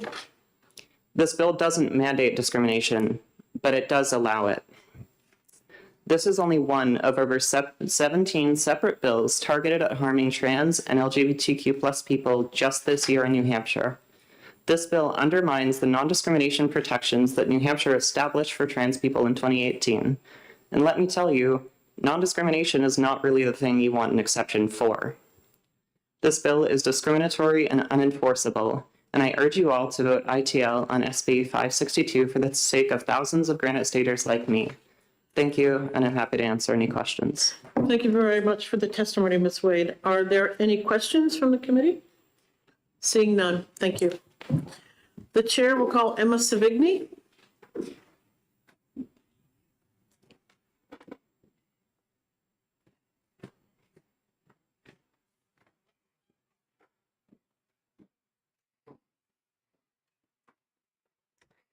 Good afternoon, and thank you so much for having me today. New Futures my name is Emma Savini. I'm the Children's Behavioral Health Policy Coordinator at New Futures. New Futures is a nonprofit, nonpartisan advocacy organization for the health and wellness of all Granite Staters. I am grateful to be here. I'm here in strong opposition to this bill. As has been suggested, I want to make a very clear connection between this bill and children's behavioral health and mental health outcomes. Senate Bill 562 would ban students, transgender students, from being able to use bathrooms, participate in sports, daily activities that align with their preferred genders and, in fact, their gender identities. As such, when kids are unable to partake in daily activities like that, that is a feeling of rejection by their communities, by their schools. These feelings of rejection are connected. There's a very clear connection between feelings of rejection and higher rates of suicidality, higher rates of depression, higher rates of self-harm, higher rates of anxiety. The list goes on and on. I've referenced several surveys, several resources in my testimony you can peruse at your leisure. 68% of youth report feeling discriminated against. These youth are the youth that are suffering these higher rates of poor mental health outcomes. Because of this discriminatory bill, students would be unable to feel supported in their communities, feel supported in their schools where they are a lot of the time. They are parts of their family communities as well, but their larger schools and residential communities are where students interact with people outside of their homes and are able to learn the social networks and social skills necessary to be successful later on in life and have those better mental health outcomes. In addition to just the feelings of rejection that is inherent in bills that ban activities of daily living for transgender and non-binary students, the specific provisions in Senate Bill 562, like sports bans and bans on using bathrooms, when students are unable to participate in sports, it's linked to higher rates of, again, anxiety, depression, and suicide attempts. Sports are a great way for students to connect, to be integrated into their communities, and playing school sports has been linked to things like lower rates of alcohol use, substance misuse, and other problematic behaviors. So by allowing students of all genders to be able to play sports, we would be supporting their abilities to live healthier lives. For those reasons, New Future strongly urges the committee to vote ITL on this bill, and I'm happy to take any questions. Thank you very much for your testimony, Ms. Savigny. Are there any questions from the committee? Senator Gannon. Just a simple question. Yeah. We'll talk again now. My son played hockey. My daughters tried to play it. They could never have. There's a physical difference between males and females. So if a girl wants to play in the boys' team or the boy wanted to play in the girls' team, and then say he decides to transition senior year, he's going to be bigger, stronger, and it would not be a good outcome on the hockey rink. So do you see why some people want to have a separation and a privacy interest with women? My daughters are very shy. They would like to have, and other girls too, they would like to have private bathrooms just for girls. Why is that such a problem in both areas? It just seems the many are being discriminated for the few. And, well, you talked about sports, so we'll go back to sports. We'll just keep it simple with that. Do you not notice this physical difference between a male and a female? I have a daughter playing high school soccer. She would be just destroyed out there physically playing against a boy or someone with that type of biological makeup. We'll just stick with that. Yeah, I guess I'm a little confused about your question. I'm here specifically talking about mental health outcomes for children. That's where my subject matter expertise exists. You brought up sports, so I got into it. Yeah, so I'm just talking about the fact that students, when they're able to play sports, have better mental health outcomes. Sure, okay. I got caught up in my own arena. Thank you. No, I understand. Are there any further questions? Ms. Vigney, you mentioned that children are better mental health-wise playing sports. Do you have studies or anything else that you can provide the committee to back that up? Oh, yes. If it's not included in my testimony, my apologies, I can absolutely share that with the committee. If you could send that to us, I know I would be very interested in reading. Absolutely. Thank you. Are there any further questions? Seeing none, thank you very much. Thank you. The chair will call Courtney Reed.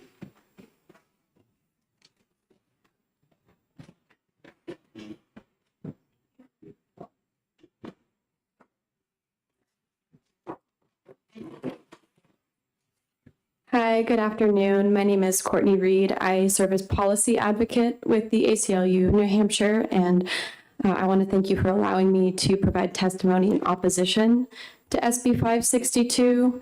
I also want to note with the inclement weather that there are many other organizations and individuals who have submitted written testimony in opposition to this bill for the sake of protecting the LGBTQ community in the Granite State.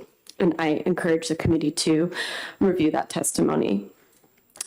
I wanted to come out and oppose this bill for a few reasons. As other individuals have mentioned, it promotes the exclusion of transgender individuals in a variety of areas, whether it be sports, bathrooms, or safer carceral settings, which are key aspects of navigating life as a transgender person. Referring this to federal and state law, New Hampshire has state-level protections for transgender individuals that encompass discrimination in employment, public accommodations, and housing based on gender identity. But federally, there have been several, there's been one Supreme Court ruling, Bostock v. Clayton County, which prohibits discrimination against individuals on the basis of sex, covering transgender individuals through their employer. However, this has also been encompassed in federal policies, not only in Title VII, but also in Title IX. And that has expanded to, through the U.S. Department of Education, all aspects of life and education. Not only this, but there have been rulings at numerous circuit courts. There's been a Fourth Circuit Court decision, a Third Circuit Court decision, and a Ninth Circuit Court decision.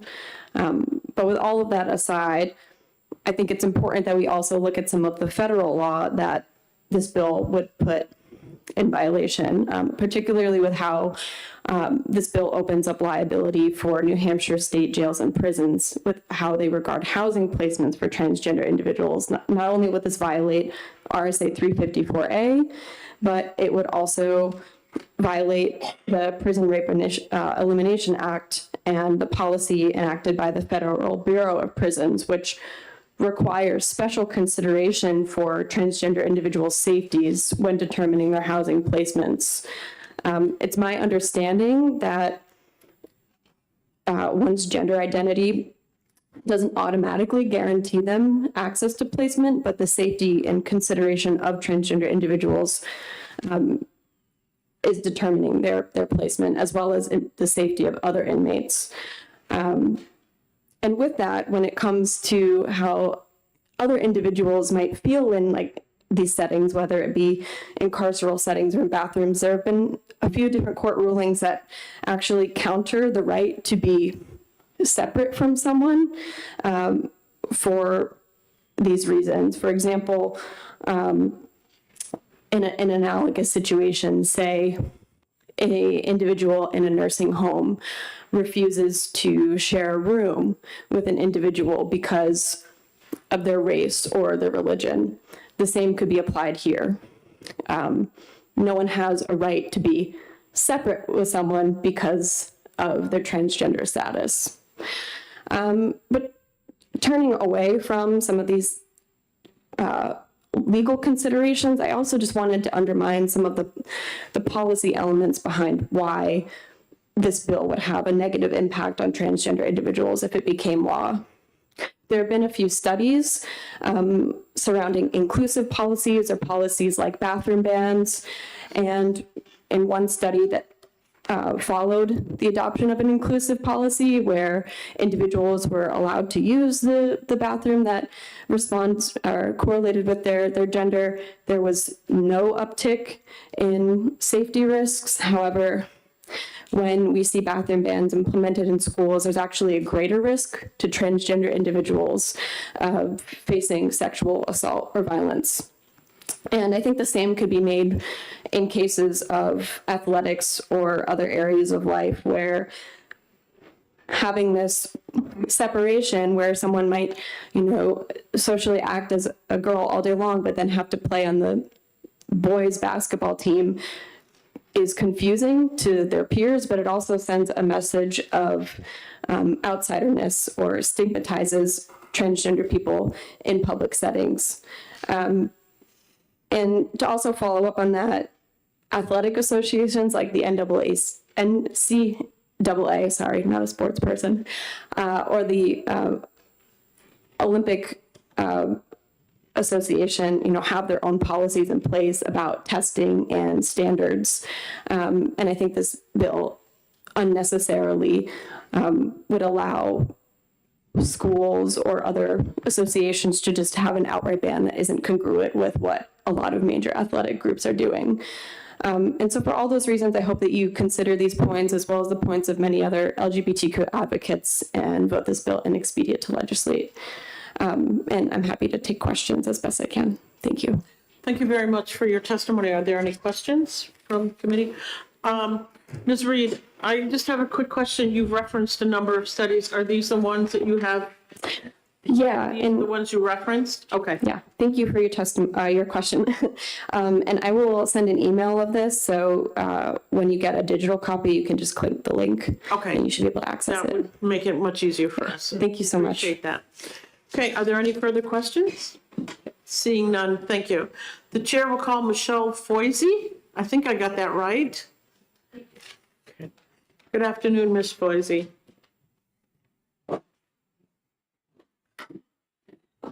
Good afternoon. Thank you, Chair Carson and honorary committee members for listening to our testimonies today. My name is Michelle Silly Foisey and I live in Temple, New Hampshire, and I'm here to oppose SB 562. I'm a mother of 6 and also a physical therapist. The last 3 years, my full-time job has been being a mom to my 4 youngest. At first, staying home was due to the pandemic. Now it's for a different reason. My 16-year-old child has been struggling with many physical and mental health issues over the past 3 years. This past year, they transitioned to homeschooling due to their severe migraines. Unfortunately, we didn't realize at the time just how severe our child's depression was, or that they are also experiencing gender dysphoria. In March, for the first time in my presence, they expressed they were experiencing near constant suicidal thoughts while at a physician visit. Immediately, we sought counseling for them. After beginning therapy, they were slowly able to talk more openly to us about things. In September, they came to me and asked if they were too old to start hormone replacement therapy. After that conversation, a huge weight lifted from our child's mind. We are now actively receiving care from an endocrinologist and are just beginning hormone replacement therapy, also known as HRT, to allow our child to have a more feminine body they feel at home in. My queer child has started their own journey, and I'm here to support them however I can. Witnessing the self-isolation and severe depression my child has endured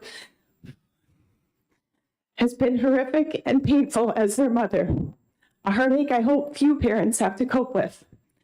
We are incredibly fortunate to continue to have our child here with us today after their attempted suicide. In October, I sat in a doctor's office while at their side as they revealed details of that attempt. Their attempt was before they came to me about HRT, before they were able to express how lost they were feeling in their own body. Now there is finally light creeping through the darkness they have been living in. As their mom, I am able to feel hope again for their future. I am grateful every day that their beautiful face is still here for me to touch. I come before you today to share this very personal story to express my deep concern for what this bill is attempting to do. I have learned a great deal during the course of the past year through this experience with my child. Always being a strong supporter of the LGBTQIA+ rights, I could not comprehend the intense emotional turmoil a person experiences when coping with gender dysphoria until my own personal life exposure. SB 562 escalates and exacerbates the isolation that the person, like my child, will be expected to persevere through and may be the breaking point they can no longer battle against. My child has been an athlete since they were able to stand and kick a ball. They had planned to play soccer their freshman year of high school. Very unfortunately, they broke their wrist the first day of tryouts. The orthopedic cleared them to play on the field, but my child insisted the only position for them was goalie. Looking back, I realized today that the soccer team they would have been a part of was the boys' team. I'm not sure their gender dysphoria was the reason that they chose to not play, but I cannot help but think of the impact and connection it may have had. The relationships a person experiences through being a part of a sport are life-changing. To not allow a person to be a part of that sport they may feel it inexplicably ascribed to is cruel and inhumane. The loss that a trans person will bear will be significant. As legislators, you need to consider the repercussions of this bill. Allowing the existence of others in a public setting, such as a bathroom or a locker room, is an ordinary, simple part of a cisgender world. Supporting and promoting the blatant discrimination of the entire transgender population is not the way of the Granite State. Please vote ITL for SB 562. Thank you very much for your testimony, Ms. Foisey. Are there any questions from the committee? Okay, seeing none, thank you very much. Okay, are there any other members of the public that would like to testify on Senate Bill 562? Ma'am, have you already testified before? Okay, please come up and identify yourself for the record. Okay, because I'm looking here and everyone who's said they wanted to speak, their name was checked off, so. Okay. No, there's just these three. Okay, no, please go, please speak. Thank you. My name is Louise Spencer, and I am the co-founder of the Kent Street Coalition, and I am speaking here today on my own behalf and also on behalf of the Kent Street Coalition. Thank you for taking my testimony. I was going to ask you to imagine exactly the scenario that we just heard, but we heard it more powerfully from a mother who is living that situation and telling about their child who is living this situation. So I won't go through my list of hypotheticals that I had in mind to testify about. That testimony really struck home. I hear a lot about protecting our kids in the earlier testimony, but what about protecting our trans kids? The Justice Department has put out statistics covering from 2017 to 2020 that show that LGBTQ plus people are 2 times more likely to suffer at the hands of a violent crime, and that trans people are 2.5 times more likely to suffer at the hands of a violent crime. So I think the violence and harm is something that is real. And if there are people entering bathrooms for whatever reason to cause harm to somebody else, those people should be dealt with severely. And if the school has a problem with people entering bathrooms, they need to address that. This law is not necessary to address that problem. Also, privacy issues. I know of many people, myself included when I was young, that was horrified at the fact of being disrobed in the presence of anyone. And so I think it's very easy to create private spaces in bathrooms and in changing areas. I think that it's not specific to whether it's a trans issue or not a trans issue. Many people are very private about their bodies, and that privacy should be respected, particularly among adolescents who tend to have body issues anyway. It's a very vulnerable time when it comes to our bodies. In terms of sports, I happen to know a number of young women who, because there were not women's teams at their school, played on male hockey teams and football teams, and they probably got injured, but so did a lot of the men playing those games. I also know from my niece and nephew who were recruited athletes to Columbia and Dartmouth that the recruiters were not looking only at whether they won a particular meet or even how many meets they won. They looked at their statistics more broadly. First, they looked at their academic records, but then they also looked at the numbers that they were putting forth on the field. And there are a lot of schools out there looking for a lot of kids to be on their athletic teams.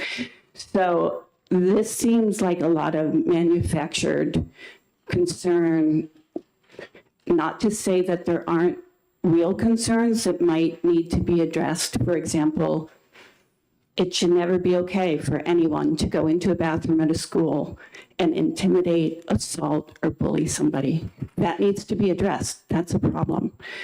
But this law overreaches and sweeps into it people who are really vulnerable on issues that a lot of us can't even imagine what it might be like. We just heard a bit about what it's like. I think that the best way that we prevent suicide is with love, it's with compassion, it's with acceptance and belonging. And I would hope that that would be the values that we in the Granite State bring to this issue. So with that, I'll take any questions, but. Thank you very much for your testimony, Ms. Spencer. Are there any questions from the committee? Okay, thank you. Thank you. Thank you. Are there any other members of the public that would like to speak to Senate Bill 562? Okay, seeing none, what do I do with it? We're going to go ahead and close the public hearing.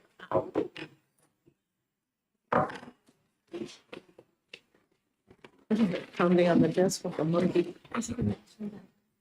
Yeah. Which just.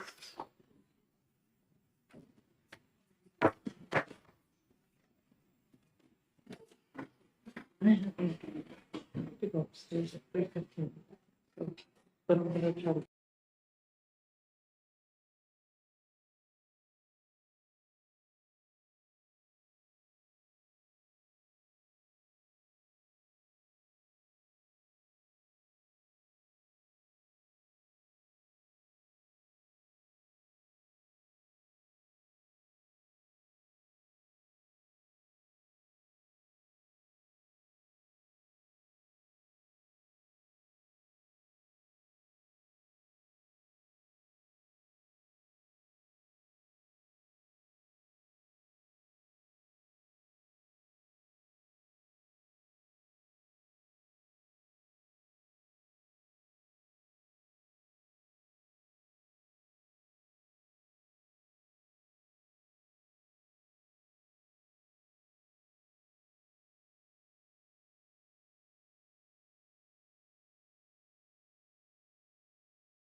Open the public hearing on Senate Bill 304 and recognize the prime sponsor, Senator Avard.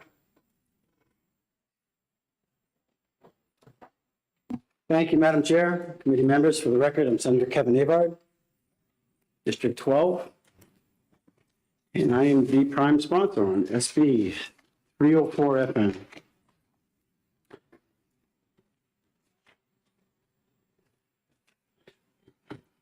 Madam Chair, committee members, this bill creates a cause of action for medical injuries relating to the administration or prescription of gender transition surgery, cross-sex hormones, or puberty-blocking drugs, and protects those who are medically detransitioning from discrimination.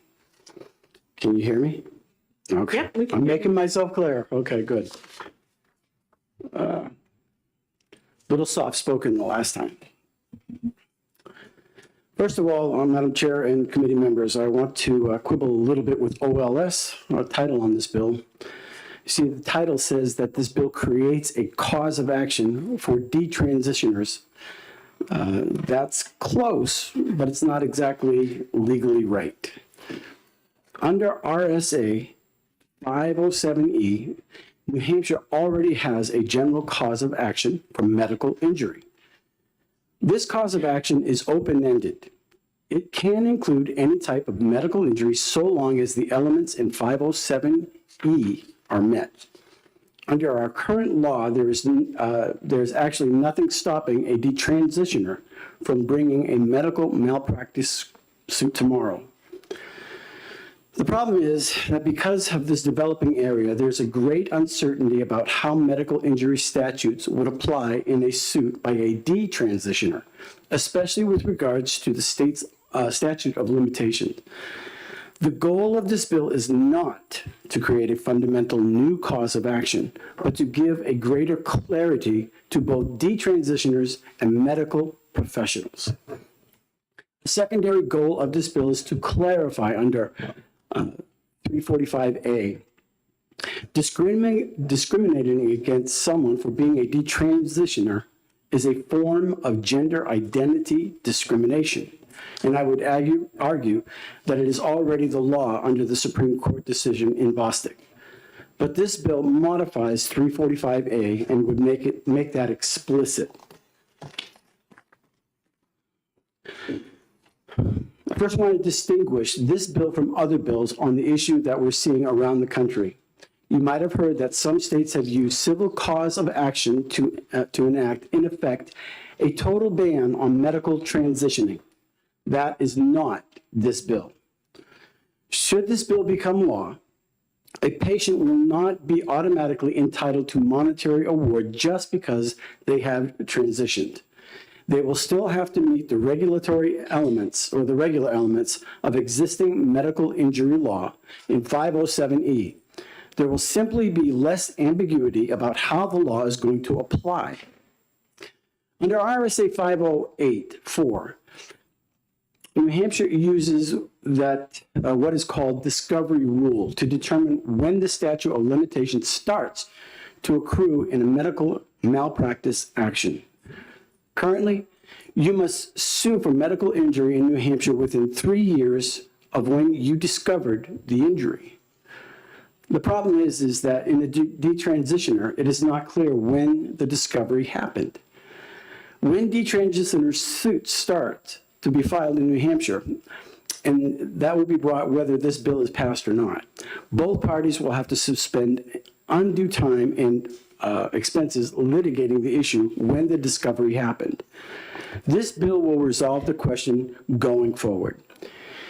If you allege you are medically injured by transition, that 3-year timetable will start to tick when you begin to transition and no sooner than that. Detransition here means that you are receiving medical treatment to help you reverse some of the effects of medical transitioning. For example, a woman who starts taking estrogen to try to heal from the damage due to her vocal pitch from testosterone will be transitioning. Let me finally say something about the non-discrimination. In its decision in Boston versus Clayton County, the Supreme Court said that to determine whether there was discrimination because of some factor of court asked whether there would have been a different outcome if factors were different. For example, if you fire a male employee for identifying as a woman, the court asks you whether you would have fired the employee if he identified as a man. If the answer is no, then you discriminated because of gender identity under RSA 354A. Now, if someone is discriminated against because they are detransitioner, this happened, which it has happened in New Hampshire. For example, last year, a New Hampshire Holiday Inn location was ordered by its corporate office to cancel a planned event when it learned that Chloe Cole, a detransitioner, was the speaker at that event. The Holiday Inn shut down Cole's event because while Cole used to identify as a man, she now identifies as a woman. If she pursued a claim under our laws, this should be a violation under 354A. That's because if Chloe Cole still identified as a man today, there would have been no so-called controversy, and she would have faced no discrimination. This example shows that discrimination because of someone's detransitioning simply is discrimination because of gender identity. While I believe this is a common sense application of our law, I hope it makes it explicitly clear in RSA 354A and will help unlawful discrimination in New Hampshire and encourage detransitioners to vindicate their rights, a full and equal member of our society under state law. I have a testimony from an individual, and I'm going to give you copies of this from somebody who was detransitioning, and the individual did not want to disclose their full name, and I'll give that to the committee along with my testimony, if that's okay. And I'd like to read it for the public record. My name is Sam. I started identifying as a transgender as a teenager, which would eventually lead me down a path of cross-sex hormones and irreversible surgeries. By the time I was 21 years old, I had completed my medical transition, which included having my penis and testicles amputated, a decision that I now deeply regret. I was formally diagnosed with gender dysphoria by 2 qualified psychologists, both of whom recommended sexual reassignment as a solution of my gender dysphoria. During both of my assessments, few attempts were made to understand the underlying etiology of my gender dysphoria or underlying motives that led me to identify as a transgender. I was treated based upon the affirming model of care, where therapists are discouraged and sometimes even prohibited from attempting to question or challenge the decisions and beliefs of their clients. A balanced approach to treatment for young people who experience gender dysphoria should include a different diagnosis and explorative therapy to address a comorbid psychological conditions before escalating to a drastic and irreversible measure like gender transition. There is limited evidence that suggests that sex reassignment procedures produce desirable long-term outcomes, and many young people who undergo this process will come to regret it. A notable study of adolescents with gender dysphoria concluded that most adolescents who experience gender dysphoria will grow out of it by the time they reach adulthood. I would eventually grow out of my gender dysphoria by the time I was 22 years old. But by that time, my reproductive organs had already been amputated. A medical doctor who supports the decision of a patient to have their arms amputated would be met with disgrace and would have their fitness to practice questioned. Why is this not the case with patients that demand their reproductive organs removed? In respect, as I reflect on my journey, I now recognize that I was immature and lacked the wisdom necessary to understand the long-term implications of my decision. I feel that I was misled to believe that I was born in the wrong body and that the gender reassignment was the solution for my discomfort, and subsequently subjected to a medical experiment that reminds me of modern-day lobotomy, that evidence-based healthcare. I hope you make the right decision to promote patient safety and to protect young people from being irreversibly harmed by irresponsible practitioners. And I think you have a copy of that testimony. We do. Thank you, Senator Brown. Do we have any questions? Yeah. Go ahead, Senator. Thank you, Mr. Chair, and thank you for taking my question again. I think when we are legislating, and I hope you would agree that it's very important to legislate, in ways that we're not harming people, that we're looking to improve people's lives. You had mentioned, this issue with folks, regretting their gender affirming care. But are you aware of the statistic that is well known across all and supported by medical associations that regret around gender affirming medical care is very rare? That only about 1% or fewer individuals who access this care ultimately express regret. Are you aware that's only 1% of folks receiving this care? I think that this bill basically addresses some of those individuals who feel as though they were misled, and it has to do with the malpractice of those who misled them. I do recall sitting in HHS a few years back, and when the topic of dysphoria did come up, there was a bill that particularly dealt with dysphoria. And as a result of that particular legislation, and I really can't remember the title of it, but I remember that it forbade individuals from discouraging any type of transitioning. And in other words, counselors had to basically walk on eggshells and not counsel in the other direction. And I think since then we've had a lot of individuals who are maybe suffering from just dysphoria, and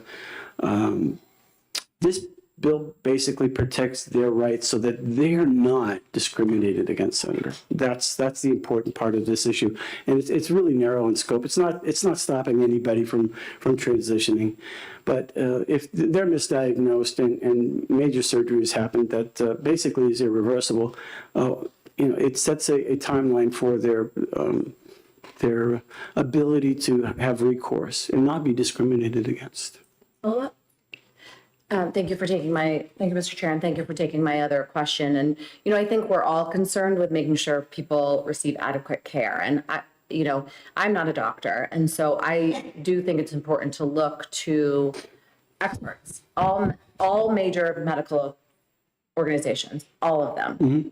All of them agree that treating gender dysphoria and gender affirming care is the standard of practice, right? They all tell us that there are rigorous medical standards of care for diagnosing and treating gender dysphoria, and that these standards have been in place. So because of that data, are you concerned that your bill is going to discourage providers from offering this life-saving gender affirming care?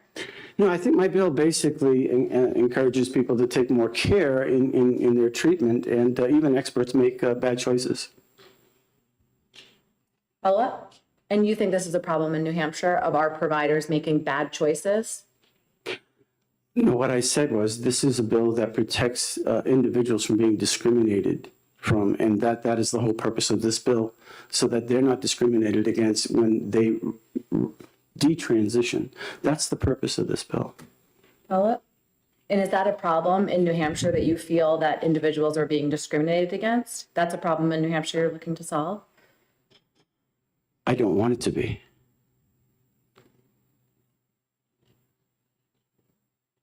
No further questions. Thank you. Thank you, Senator. No further questions. Thank you, committee.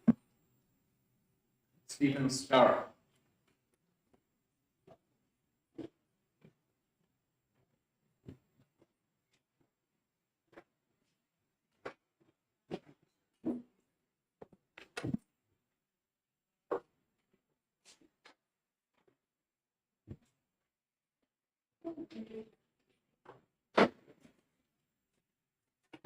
Honorable Senators, I'm concerned, I support 304 very strongly, and I'm concerned that this medical industry, rather than setting rigorous standards and research, has been acting recklessly. They've substituted a scientific model for a religious model which goes like this. We're born with immutable gendered souls, these gender identities. They're manifested through stereotypical behavior. And these gender identities, not our bodies or our authentic selves. As a result, children who don't fit stereotypes are subjected to chemicals and surgeries by clinicians in order to make their bodies match this gender identity. This isn't founded on research. The American Academy of Pediatrics gender policy ensuring comprehensive care and support for transgender and gender diverse youth, children and adolescents was written by just one man, Jason Rafferty. And if you look at the policy, it says that he conceptualized it, wrote it, and revised it all by himself. Now, he claimed, among other things, that gender identities, which is an entirely new thing, can't be changed. He supported this by going back to research about sexual orientations. No one's ever done any research about whether you can change someone's gender identity per se. We do know that most people outgrow their gender dysphoria. As such, in New Hampshire, it's illegal to help a child, if a boy says he's a girl, be talking about why do you feel that way, and talking about the great parts of being a boy. He also, any other comorbid problems, say autism, PTSD, depression, he attributed all those to the minority stress of not being affirmed. The American Academy of Pediatrics locked out all debate. They refused resolutions to discuss it at their annual conferences. International criticism from top experts, they did not respond to. And it's not just them. The Endocrine Society had a letter from Ritaka Tukautialo, one of the world's leading experts from Finland, challenging the Endocrine Society's claim that kids are immediately at risk of suicide without these treatments, and they lower treatments. And it was signed by 21 clinicians from 9 nations, and the Endocrine Society just ignored it. They're not debating it. This isn't research. There's no panel that goes over it. Neither have you heard from your local medical industry anything about Tavistock, Finland, Norway, Sweden, and England. You can look this stuff up by yourself. Two things that coming up is I am very familiar with the 1% regret rate. It's almost all about adults, and if you look at it's things like, am I happy with my facial surgery? No one's been tracking the satisfaction rate of these children, but even then, the goal of these treatments isn't regret or not regret, it's mental or physical health. No one here in the US is tracking that. No one is tracking the suicide rates. I'm going to send you, because I don't want to get into a back and forth, although I'm happy to answer questions, some information about that 1% that keeps getting bandied about, and what the actual suicide statistics, because what we're saying here in the US doesn't match up what other countries are doing. In 2017, the organizations that advocate for trans-identified kids, like the Trevor Project, signed on to a suicide prevention handbook. And they said, don't tell kids that they're in a suicidal category because that causes suicide. And so specifically, don't say a bill will cause suicide because that will cause suicide. Now, we're satisfied to make these kids martyrs for the cause, and that's horrible. I'm also happy to meet with anyone individually to go over the research about this, or to talk on phone or online. So thank you very much. I'm happy to answer any of your questions. Thank you for your testimony. Anyone? Thank you very much, sir. Russian Chester, you're back.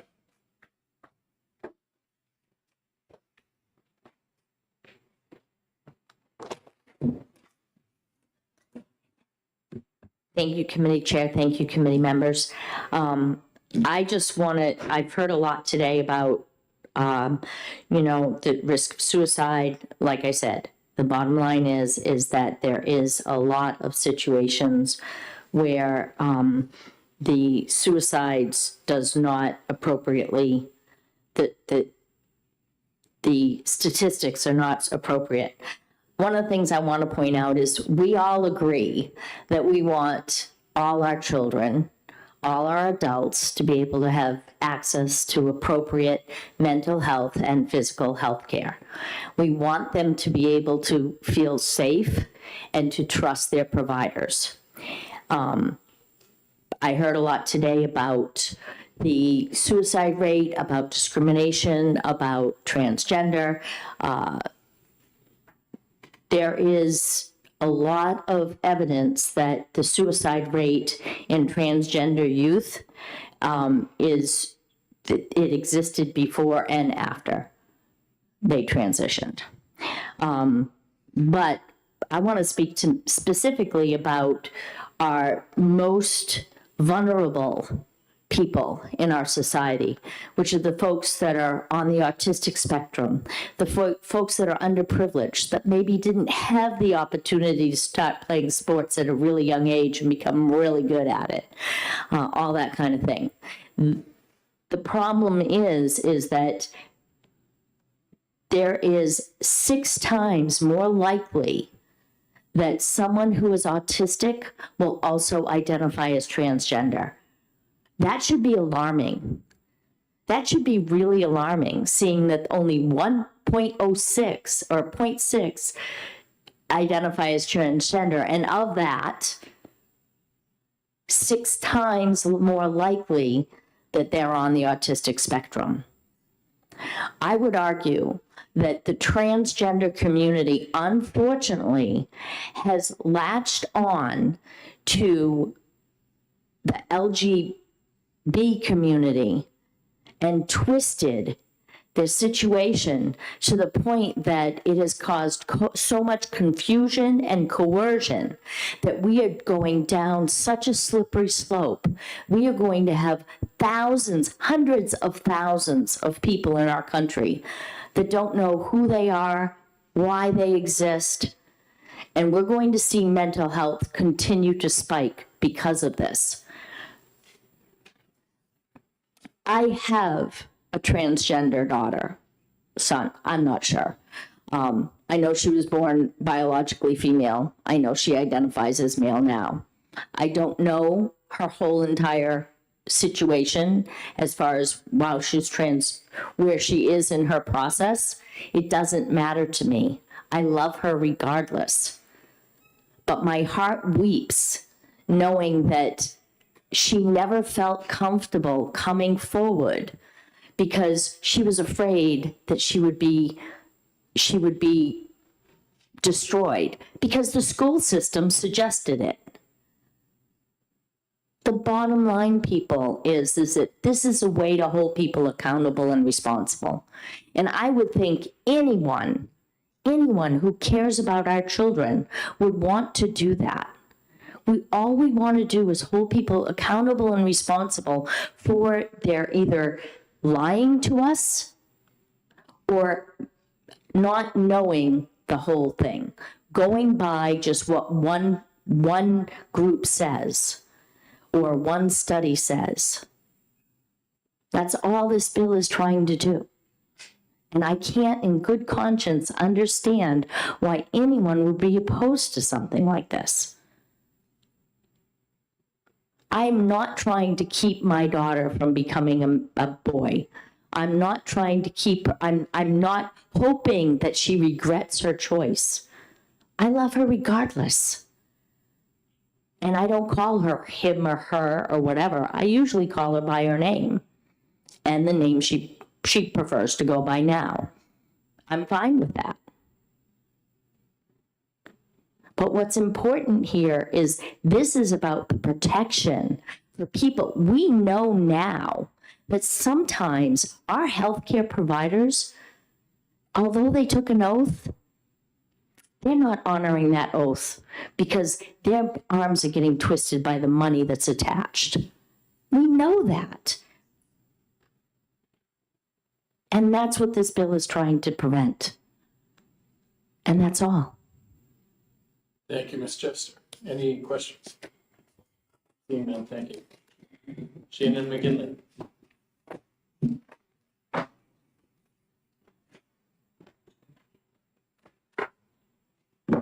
afternoon. Good afternoon again. Thank you again for your time today. My name is Shannon McGinley. I am a volunteer executive director with Cornerstone Action here in New Hampshire. And I'm here today to ask you to support SB 304. The question was asked as to whether or not this discrimination is happening in New Hampshire, and the answer is yes, it is happening. Chloe Cole came to speak to in New Hampshire last year, and she was totally booked at the Holiday Inn right here in Concord.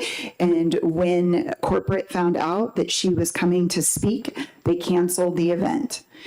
We went to a second venue, and they said that it was available the night that we wanted, and that Chloe wanted, and that as soon as we submitted the paperwork as to what the speaker was about, they suddenly were no longer available. And it continued after that without going through a list. Second of all, Chloe was canceled by Eventbrite. She's been canceled at several places throughout the country, and the message repeatedly from Eventbrite is, quote, "We have determined that your event is not permitted on the Eventbrite platform as it violates our community guidelines and terms of service, specifically our policy on hateful, dangerous, or violent content and events." Now, all that Chloe was talking about was her specific story and her journey. She's an 18-year-old, now 19-year-old young woman who had her breasts removed and had testosterone for a number of years, starting at, I believe, I'm forgetting now, the age of 15, I think. And so she absolutely has been facing this discrimination across the country, including here in New Hampshire. Again, there are other examples that I can give. The next one, though, I'm going to share is about healthcare. There's absolutely discrimination that's taking place in the healthcare industry as it relates to detransitioners.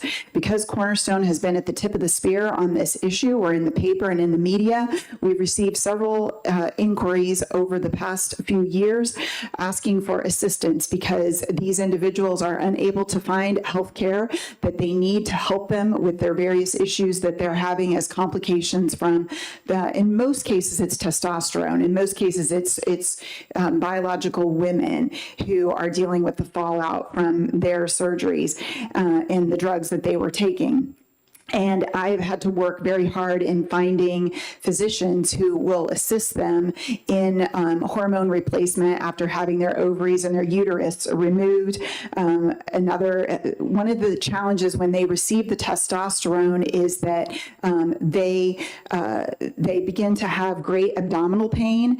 One individual had such intense abdominal pain as a result of the high testosterone that they were on. As a part of their transition, it kind of catapulted them in a faster pace than what they were planning on to have a full hysterectomy. That also has had its own set of consequences because at the age of 28, she is basically experiencing menopause because she doesn't have any ability to make estrogen. And so I was able to find a physician for her. She was turned away by a number of gender clinics that she had gone to previously, including Tufts. And part of that is because it screws up their statistics. They want to be able to say, oh, we have this very low percentage of people who detransition. And I would say that many of those studies that have been referenced in the hearing here today, this afternoon, I think I would love to see, and I would love to have a discussion about who is paying for those studies, because there is money to be made off of transgender treatment, because these individuals are going to be on hormones for the rest of their lives and a part of big pharma. And I could go on and on about that. Continuing on, another individual who had her breasts removed was having seeping in her breast, still does, and is very uncomfortable and has to wear patches because the wounds continue to seep because it will show on her clothing. Another individual who reached out, this individual is actually from Michigan, but reached out to us because they saw our testimony on social media that she was incredibly depressed and upset because of the pain. She wasn't able to function. Because of the high dosages of testosterone that she has been on, her clitoris is in enormous pain all the time. She cannot hold down a job. She cannot care for others in her life that she's supposed to be a caregiver for. And she has been on the verge of suicide, to your point about suicide prevention, that because of this enormous pain that she's having as a result of the testosterone, she can't function. Another individual is having issues with their rib cage because it's distorted from the binder that they wore as they were growing, and the ribs were not able to form properly. When you go onto Reddit, which is a social media platform, there are hundreds of individuals who are struggling with the decision that they made and the pain that they are having physically and emotionally as a result of going through having the hormones or the surgeries. And we are denying these individuals an opportunity to be able to function in society. We took their bodies and we have butchered them. We have butchered them. We have removed their breasts. We have removed their penises. We have just completely destroyed them. We would never do that with someone who experienced body dysphoria as it relates to anorexia. We would never say, okay, we're going to give you gastric bypass surgery if they were struggling with that. And yet we do this in this case is to take off their healthy body parts. Why are they not here? You're asking perhaps. Why are they not testifying? Over and over again, they have said, I am so humiliated that I made this decision of what I did to myself. How could I do this? I can't show my face. I just want to hide. They are absolutely suicidal, and it has to stop. That is why I am here today. I am being their voice. I left my kids from a snow day at home when I should be their mother with a sick husband so that I could be here today to be their voices because they cannot be here and show their faces. I am so concerned about their suicidal ideation that that's why I'm here. And I want to close with a comment that one of these detransitioners made to me who's been struggling, still struggling, and I'm seeking out her, helping her to get the right specialist. I'm in bed right now without my breast as many nights before. The empty feeling never goes away. It's familiar, like my breasts used to be. I remember how they used to feel, but I don't remember the lack of the ache. Maybe it's because I have no memories of my breasts where I was comfortable with them. I grieve that I never got to learn how, and I will never be able to experience breastfeeding a child. Thank you for your time today, and I ask you to please support this bill. I'm happy to take any questions. Thank you, Ms. McGinley. Seeing none, thank you. Thank you. Alice Wade. Back.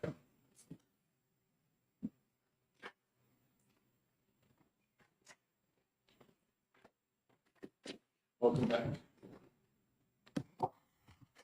Good afternoon, members of the committee. I'm Alice Wade, a resident of Dover and a trans woman, and I'm here today to oppose SB 304 and tell you about the dangerous consequences that passing it could bring for LGBTQ+ people across New Hampshire. I recently turned 22, and I've been fully transitioned for about 5 years now. I'm happier than I've ever been with my new job out of college, moving in with my boyfriend, and living fully on my own for the first time. Gender-affirming healthcare is under attack across the U.S. and here in New Hampshire. Healthcare that saved my life 5 years ago is now being taken away by politicians going against the recommendations of doctors and every major medical association. I also want to say for the record how hurtful it is to hear someone describe the hormones and surgeries that have drastically improved my mental health and well-being as butchering. This bill eliminates the standard statute of limitations and reverses the burden of proof from the patient to the doctor, potentially several years after the care was provided. This bill serves to intimidate gender-affirming healthcare providers by threatening them with prosecution, even if they were acting in the best interests of the patient as they knew at the time care was provided.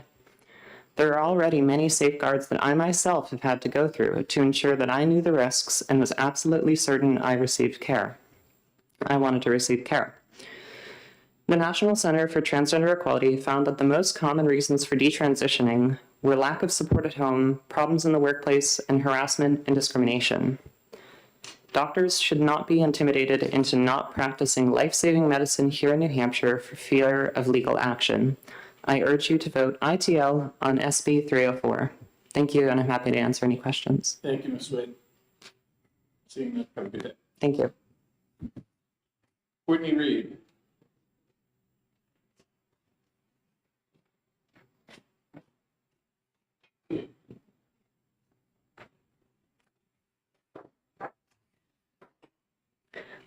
Hi again, my name is Courtney Reed. I'm a policy advocate with the ACLU of New Hampshire.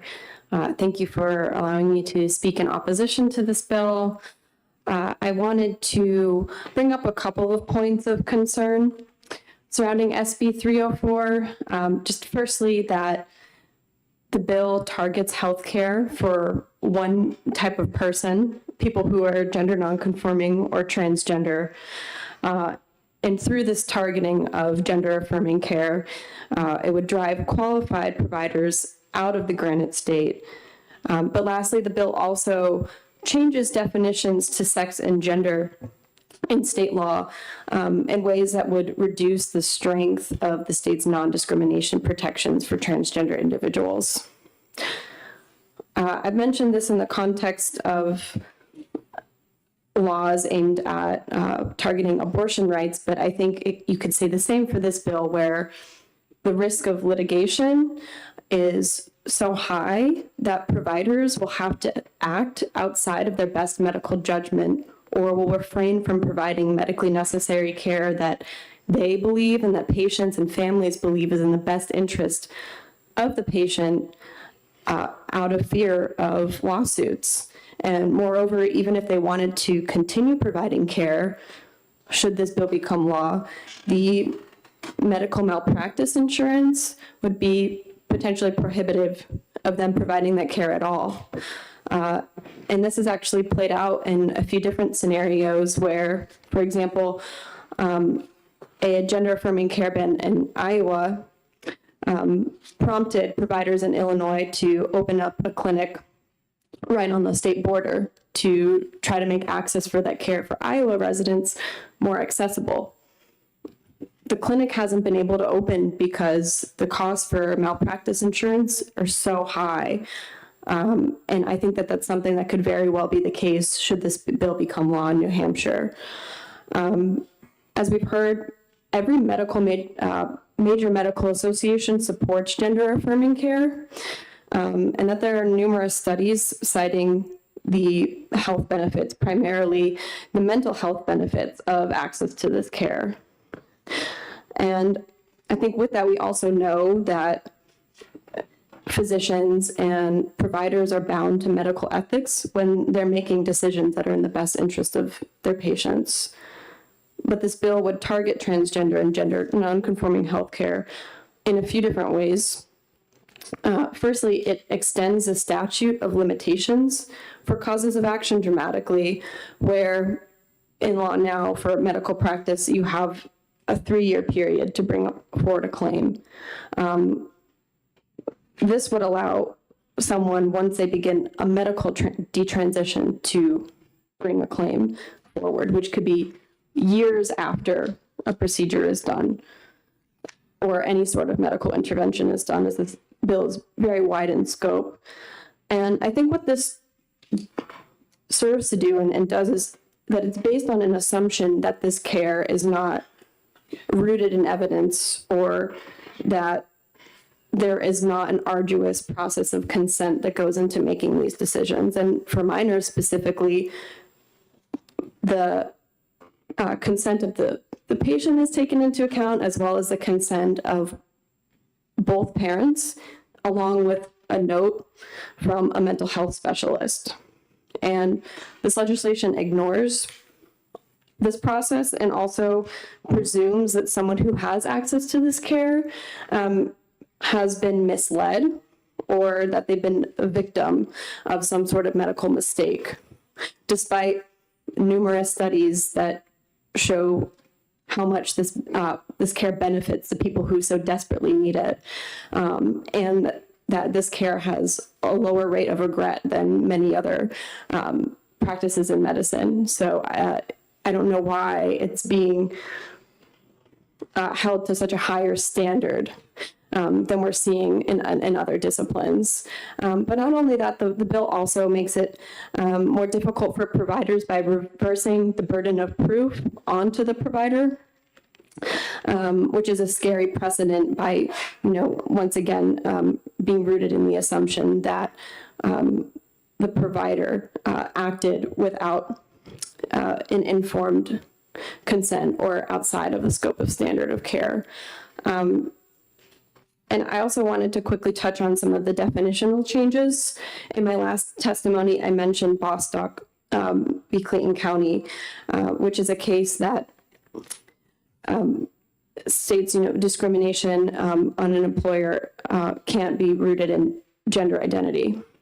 That case is applicable in two claims in New Hampshire currently because of RSA 354A on the basis of sex and gender. In the way that this bill changes definitions, transgender individuals facing discrimination where we have state level protections and public accommodations, for example, would only be able to have one claim should this become law.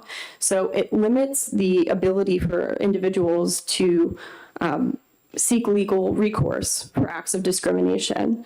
And not only that, I find more concerning that the definition of gender also strikes appearance and behavior from the definition. And as you'll probably hear in testimony from medical providers, a lot of trans individuals, especially youth, opt to socially transition before ever going through a medical care. And that's usually, the first line of care. And I think that this change raises questions that transgender individuals who socially transition and do not medically transition would not be protected anymore. And that the bill actually favors medical transitioning or medical detransitioning and takes social elements of gender identity totally out of the picture, which is also alarming for how that would affect trans rights in other areas outside of just access to medical care. And with that, I just want to thank you for your time, and I'm open to taking questions. Thank you very much for your testimony. Ms. Reed, are there any questions from the committee? Okay, seeing none, thank you. Thank you. Next, we're going to call Shannon McGinley. Oh, you already did? Okay. Next, we're going to go to Matthew Hood. Good afternoon, Senator. Good afternoon, Madam Chair, members of the committee. For the record, my name is Matthew Hood. I don't think I signed in as such, but I'm here as the Vice President of Government Relations for Dartmouth Health. I'm here to oppose Senate Bill 304. Notwithstanding the intent, from what I heard from the sponsor, I think this bill clearly creates a cause of action for medical malpractice in the context of surgical cross-sex hormones or puberty-blocking hormone application. I say that because that's pretty much what the bill says. It also does a few other things, which is changes the rules under existing medical malpractice statute by extending the statute of limitations from the standard 3 years, or when never discovered, to the beginning of detransition. As I was reading this, something else struck me, and I apologize, but I'm going to interrupt my testimony to add this, which is that it actually doesn't enable a cause of action for someone who actually received transition care within the 3-year period of time. So you're essentially just enabling it for someone who is detransitioning. At least that's how I read the bill. It reverses the burden of proof. Plaintiff need not prove any harm if they're infertile, but instead the provider must rebut that presumption of harm by clear and convincing evidence. I ask myself, is rebutting that presumption proving that the person is fertile? I just don't know how you would rebut that.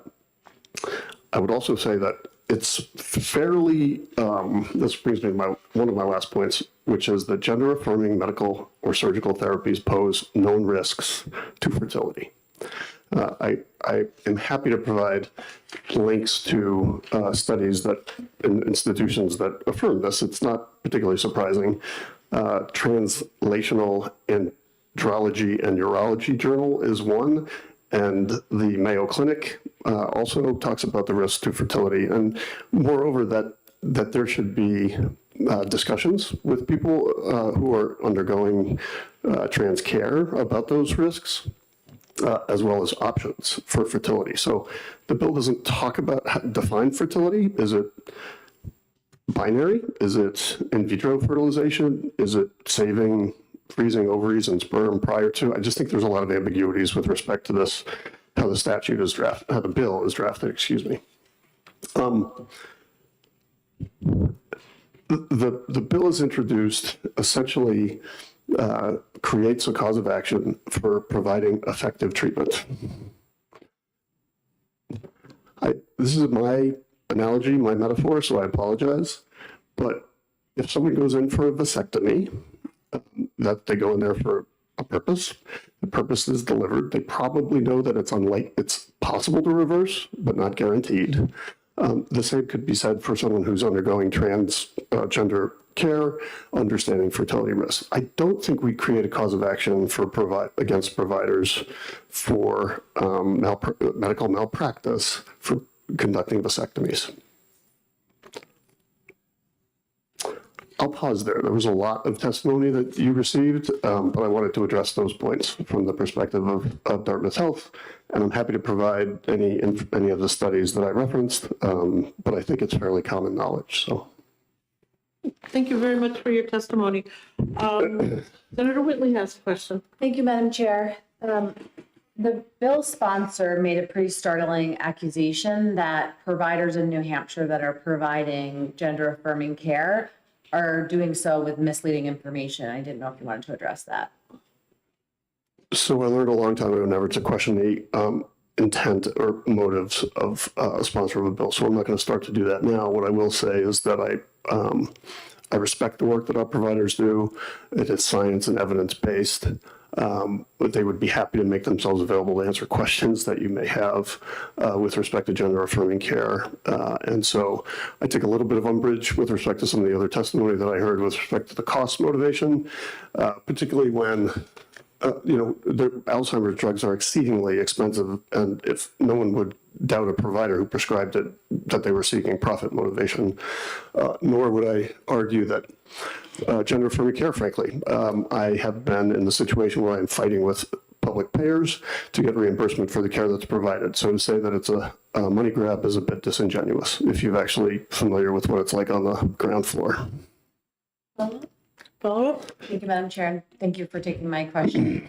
So correct me if I'm wrong, but is Dartmouth, my understanding, is the biggest provider of gender-affirming care in the state through the transgender health program.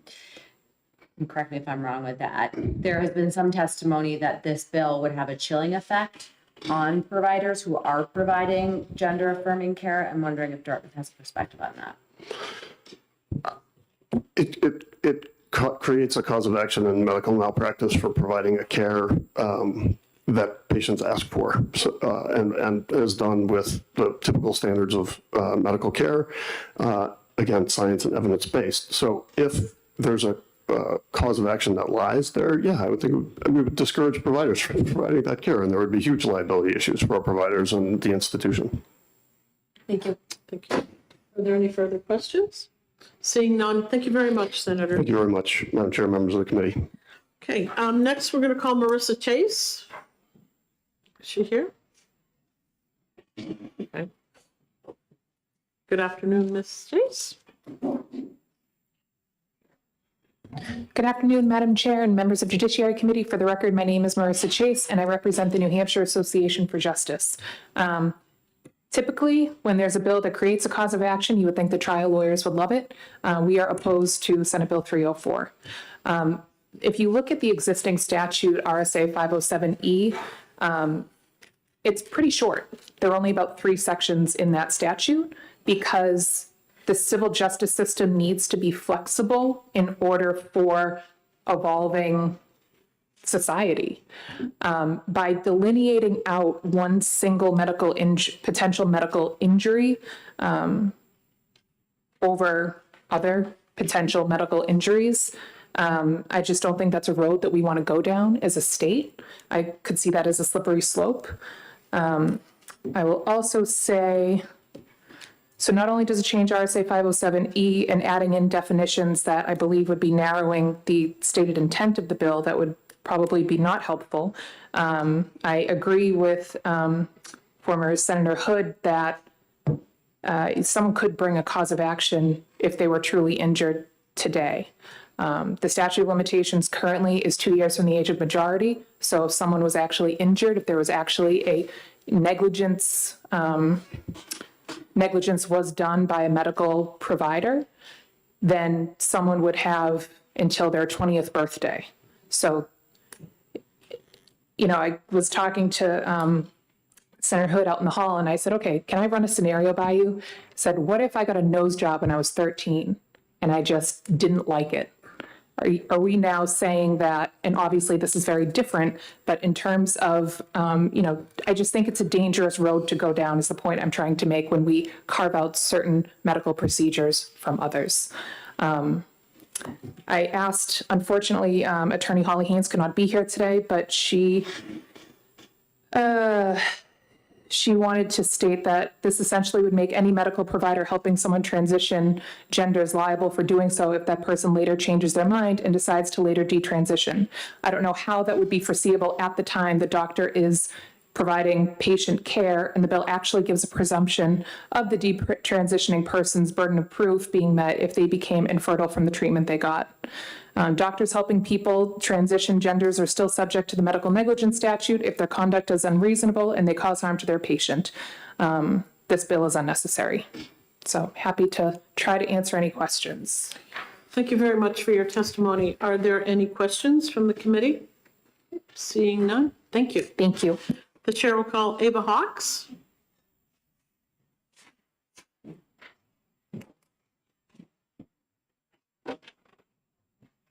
Good afternoon. Members of the committee, good to see you all. I will try and not repeat as much testimony. I know I see the weather outside, and some of my immediate past testifiers did a great job of covering some points that I have covered in my testimony, so I'll try and be succinct. For the record, my name is Ava Hawks. I'm the Director of Advocacy for the New Hampshire Medical Society. The Medical Society opposes Senate Bill 304, a bill seeking to create a cause of action impacting the provision and access to gender-affirming care in New Hampshire. Our state's physicians who provide gender-affirming care, or GAC, know that such healthcare is well-researched, medically necessary, and safe. Affirming healthcare that impacts the mental health and well-being of patients of the state, your constituents. These providers are also aware of the data surrounding the harmful and, more devastatingly, life-threatening outcomes for gender-diverse patients when access to such care is disrupted or dissuaded. Senate Bill 304 would unjustly put our state's GAC providers in a uniquely difficult position, as this bill targets this specific provision of healthcare by dramatically increasing the medical malpractice liability for doctors who provide such care.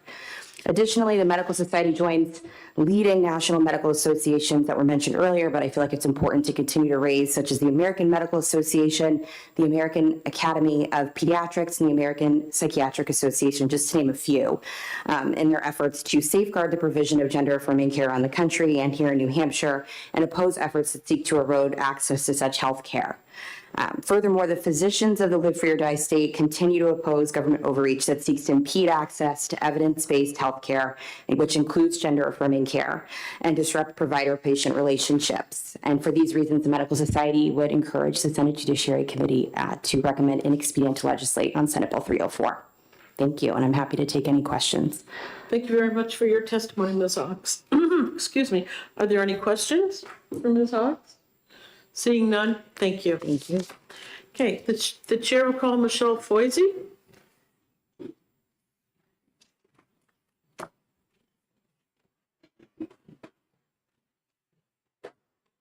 Good afternoon again, Mrs. Foisey. Good afternoon again.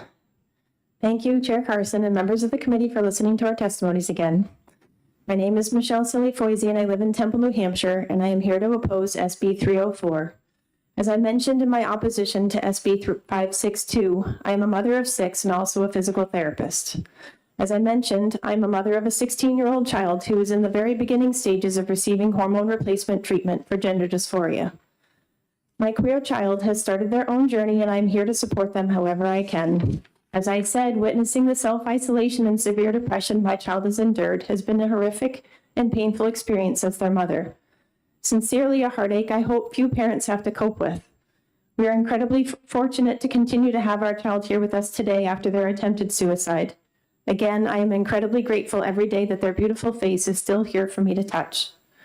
I know for certain that they would not be if it wasn't for the compassionate, essential, gender-affirming care that their father and I consented to, that they are receiving, that is medically necessary for their health. As a mother and a medical professional, I know how to advocate for my children. I ask questions, I listen, and I trust.